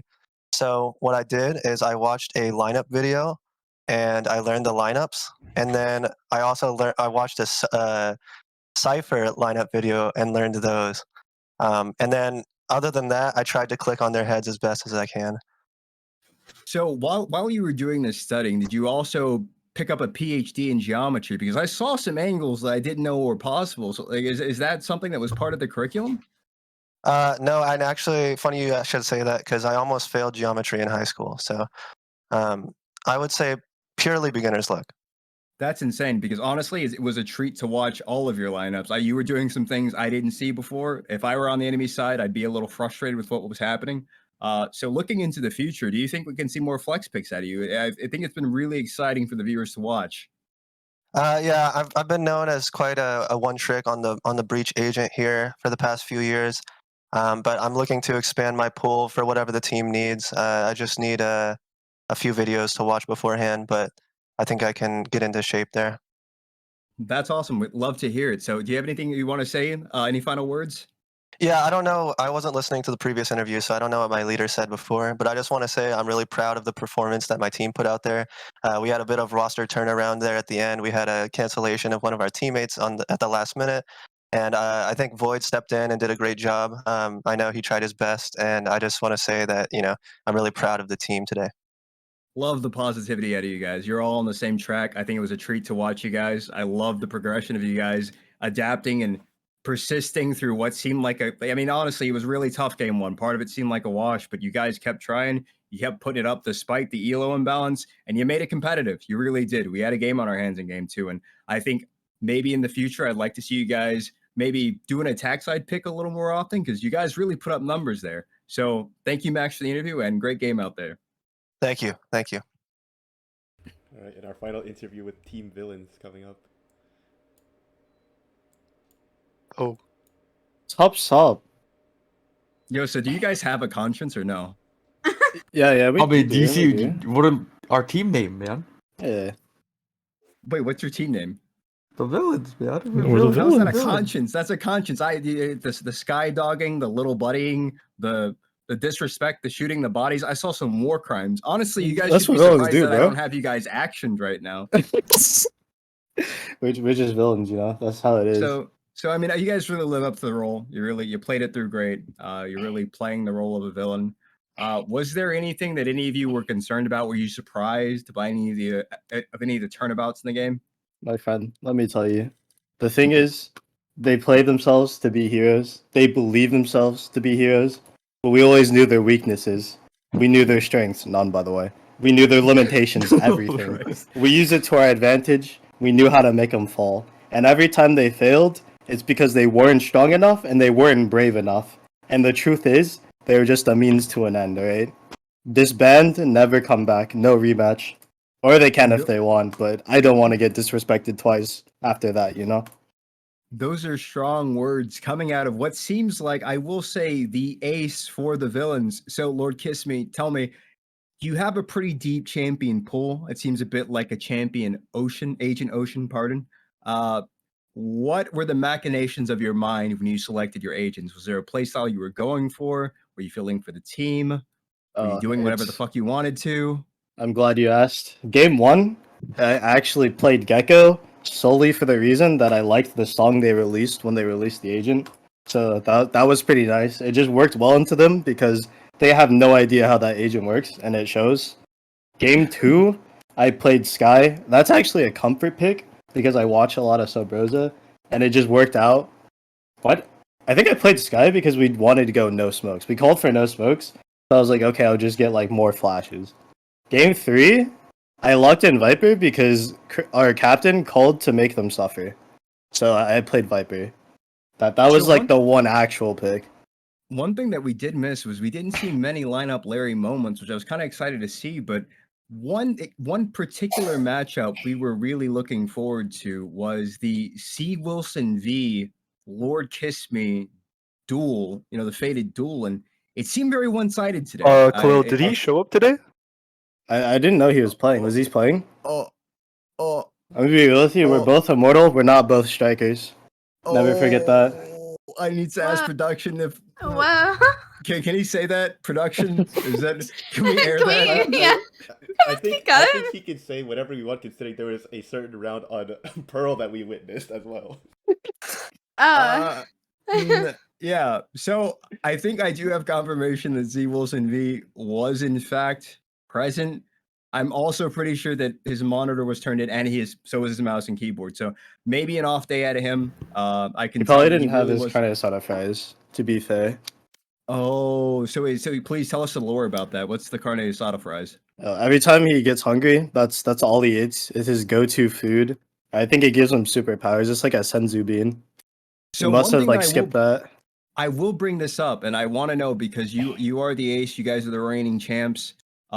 It looked like in the middle of right before game 2, C. Wilson V did type, "I'm hungry," and I don't think he got his carne asada fries. So maybe, and this is just a hypothetical, but perhaps you think this game would have gone significantly different if he was both well fed and had the carne asada fry buff. Oh, for sure. If Clarence was a factor in the game, like the game's way closer. Well, Khalil, my philosophy is that you don't deserve to eat unless you win. So the heroes are just starving tonight, I guess. Yes. For sure. Okay, fair. Lexi, do you have any questions for our villains? I don't have any questions, but I have a comment. As a main fan, good shit, mate. Also happy birthday. And how does it feel that people don't know people's names? I like to say production side. Not once, May. Not once, but twice. What? Well, you know, I have no idea what Lexi's talking about. I all I'm saying is I was very engrossed in the casting. Yeah, how does it May feel to be was everyone's playing favorite in this call, really? some stellar sentinel. All right, she was very consistent in her turret placement. It was the kind of KJ that you'd want to watch every KJ emulate if they're on your team. Very right? true. And so maybe in the heat of the moment, maybe Lexi misinterpreted, you know, what I was referring to when I said May. Maybe she thought I was referring to her. Can I get production's answers on that? I think production said there's a little problem. I don't think Can we can bot check? Can we bot check? Can I get a bot check for that, please? I know you'll like this one. Our actual star player, Hase, he's pushing 35 this year, and he was able to perform that well. So I don't know if you want to ask him anything. Actually, I would say, I will say, Hase, I didn't want to overstate your contributions because I know you're a very humble guy. I didn't want to put you on the spot, but since Thank you. already came in and he's made it, he's like brought you up in conversation. I just want to tell you that as a fellow boomer, I really look up to you. Knowing that you can be 35 and play like this, it's truly an inspiration. So tell me, what is your ritual for getting ready for a big game like this? Like, is there any pressure, any nerves, or are you calm, cool, collected? Well, you know Dan. He has always told me he has a 0% win rate when we play together. So now he has a 0% win rate playing against me, and that's the one thing driving me forward. And that's on John. My goodness. I mean, the man said what he said, and this is one of the best in the game, the best that's ever done it. So honestly, I think we just have to take it at face value. It is what it is. Hase, this is your first appearance with the villains. Is this a role you're comfortable with, and do you see yourself engaging in more villainy in the future? I will say that there's a lot of bad manners on your team. I know that it's, you know, on brand, but is that something you see yourself identifying with as you continue to build your brand? Yeah, I need to beat them all. Love that. Any final words? Disband. And then there you have it from the best that ever did it. Thank you, Team Villains. It was a beautiful game. You guys were clean, precise, precision. It was great. Love to see it. Ladies and gentlemen, I think that concludes Heroes versus Villains, our first annual meeting. There's going to be like many more in the future, so thanks for watching. I would like to take this time to thank our two casters who were summoned on short notice, Echoes and Nox, and I'd also thank our cameraman, Arikari, for putting in his time and effort to spectate everyone and make sure that the footage and view goes smoothly. And I'd also like to thank all of our participants from Team Villain and Team Heroes and respective captains, and for all the spectators who are watching the stream as well. Thank you for supporting this type of series, and hopefully there will be many more on the way.